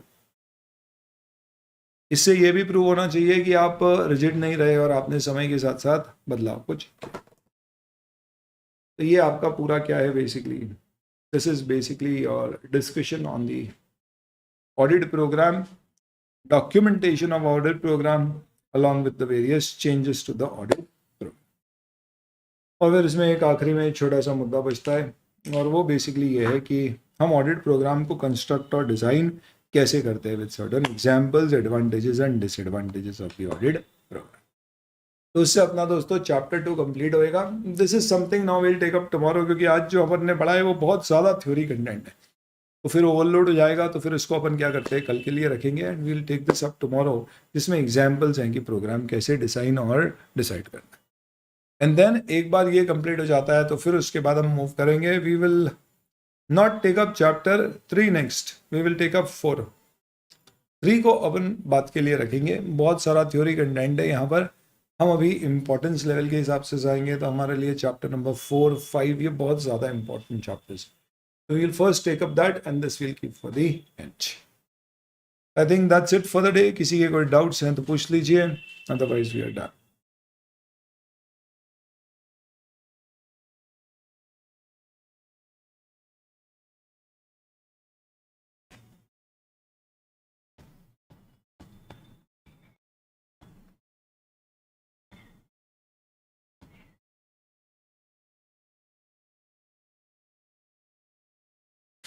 चलिए, चैप्टर नंबर 11 के आईसीए मटेरियल के थियोरेटिकल क्वेश्चंस क्विकली बता देता हूँ।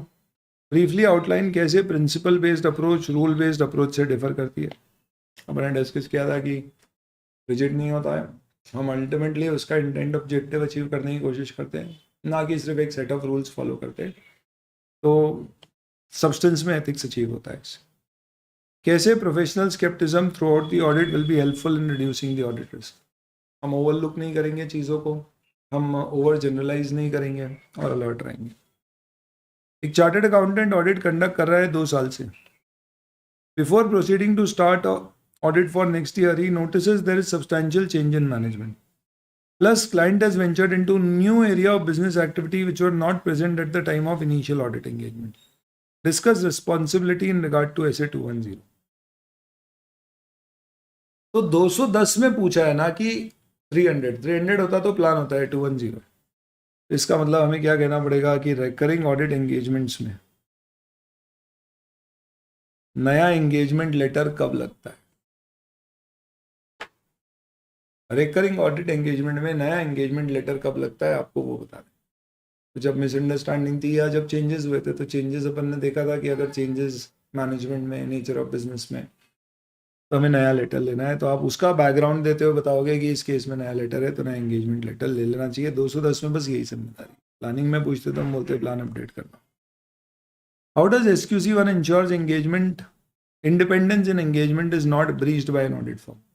तो SQC1 का इंडिपेंडेंस का पूरा कि भाई हम क्या करते हैं, कम्युनिकेशन करते हैं एंगेजमेंट पार्टनर से, जिम्मेदारी है उनकी और एम्प्लॉय पर्सनल की कि वो कोई भी थ्रेट्स पता पड़ी है तो मैनेजमेंट को बताएं, और फिर हम अप्रोप्रिएट एक्शन लेते हैं उस थ्रेट को रिड्यूस करने के लिए। हम आइडेंटिफाई करते हैं, इवैल्यूएट करते हैं और रिड्यूस करते हैं। तो एक्सेप्टेबल लेवल नहीं होता है तो विड्रॉ। एक एंगेजमेंट पार्टनर ओवरऑल रिस्पॉन्सिबिलिटी रहता है for maintaining audit quality as per 220। What are his objective in taking and emphasising such responsibility. तो इस रिस्पॉन्सिबिलिटी के थ्रू वो इंश्योर कर पाएगा कि audit is conducted as per professional standard, regulatory and legal requirement.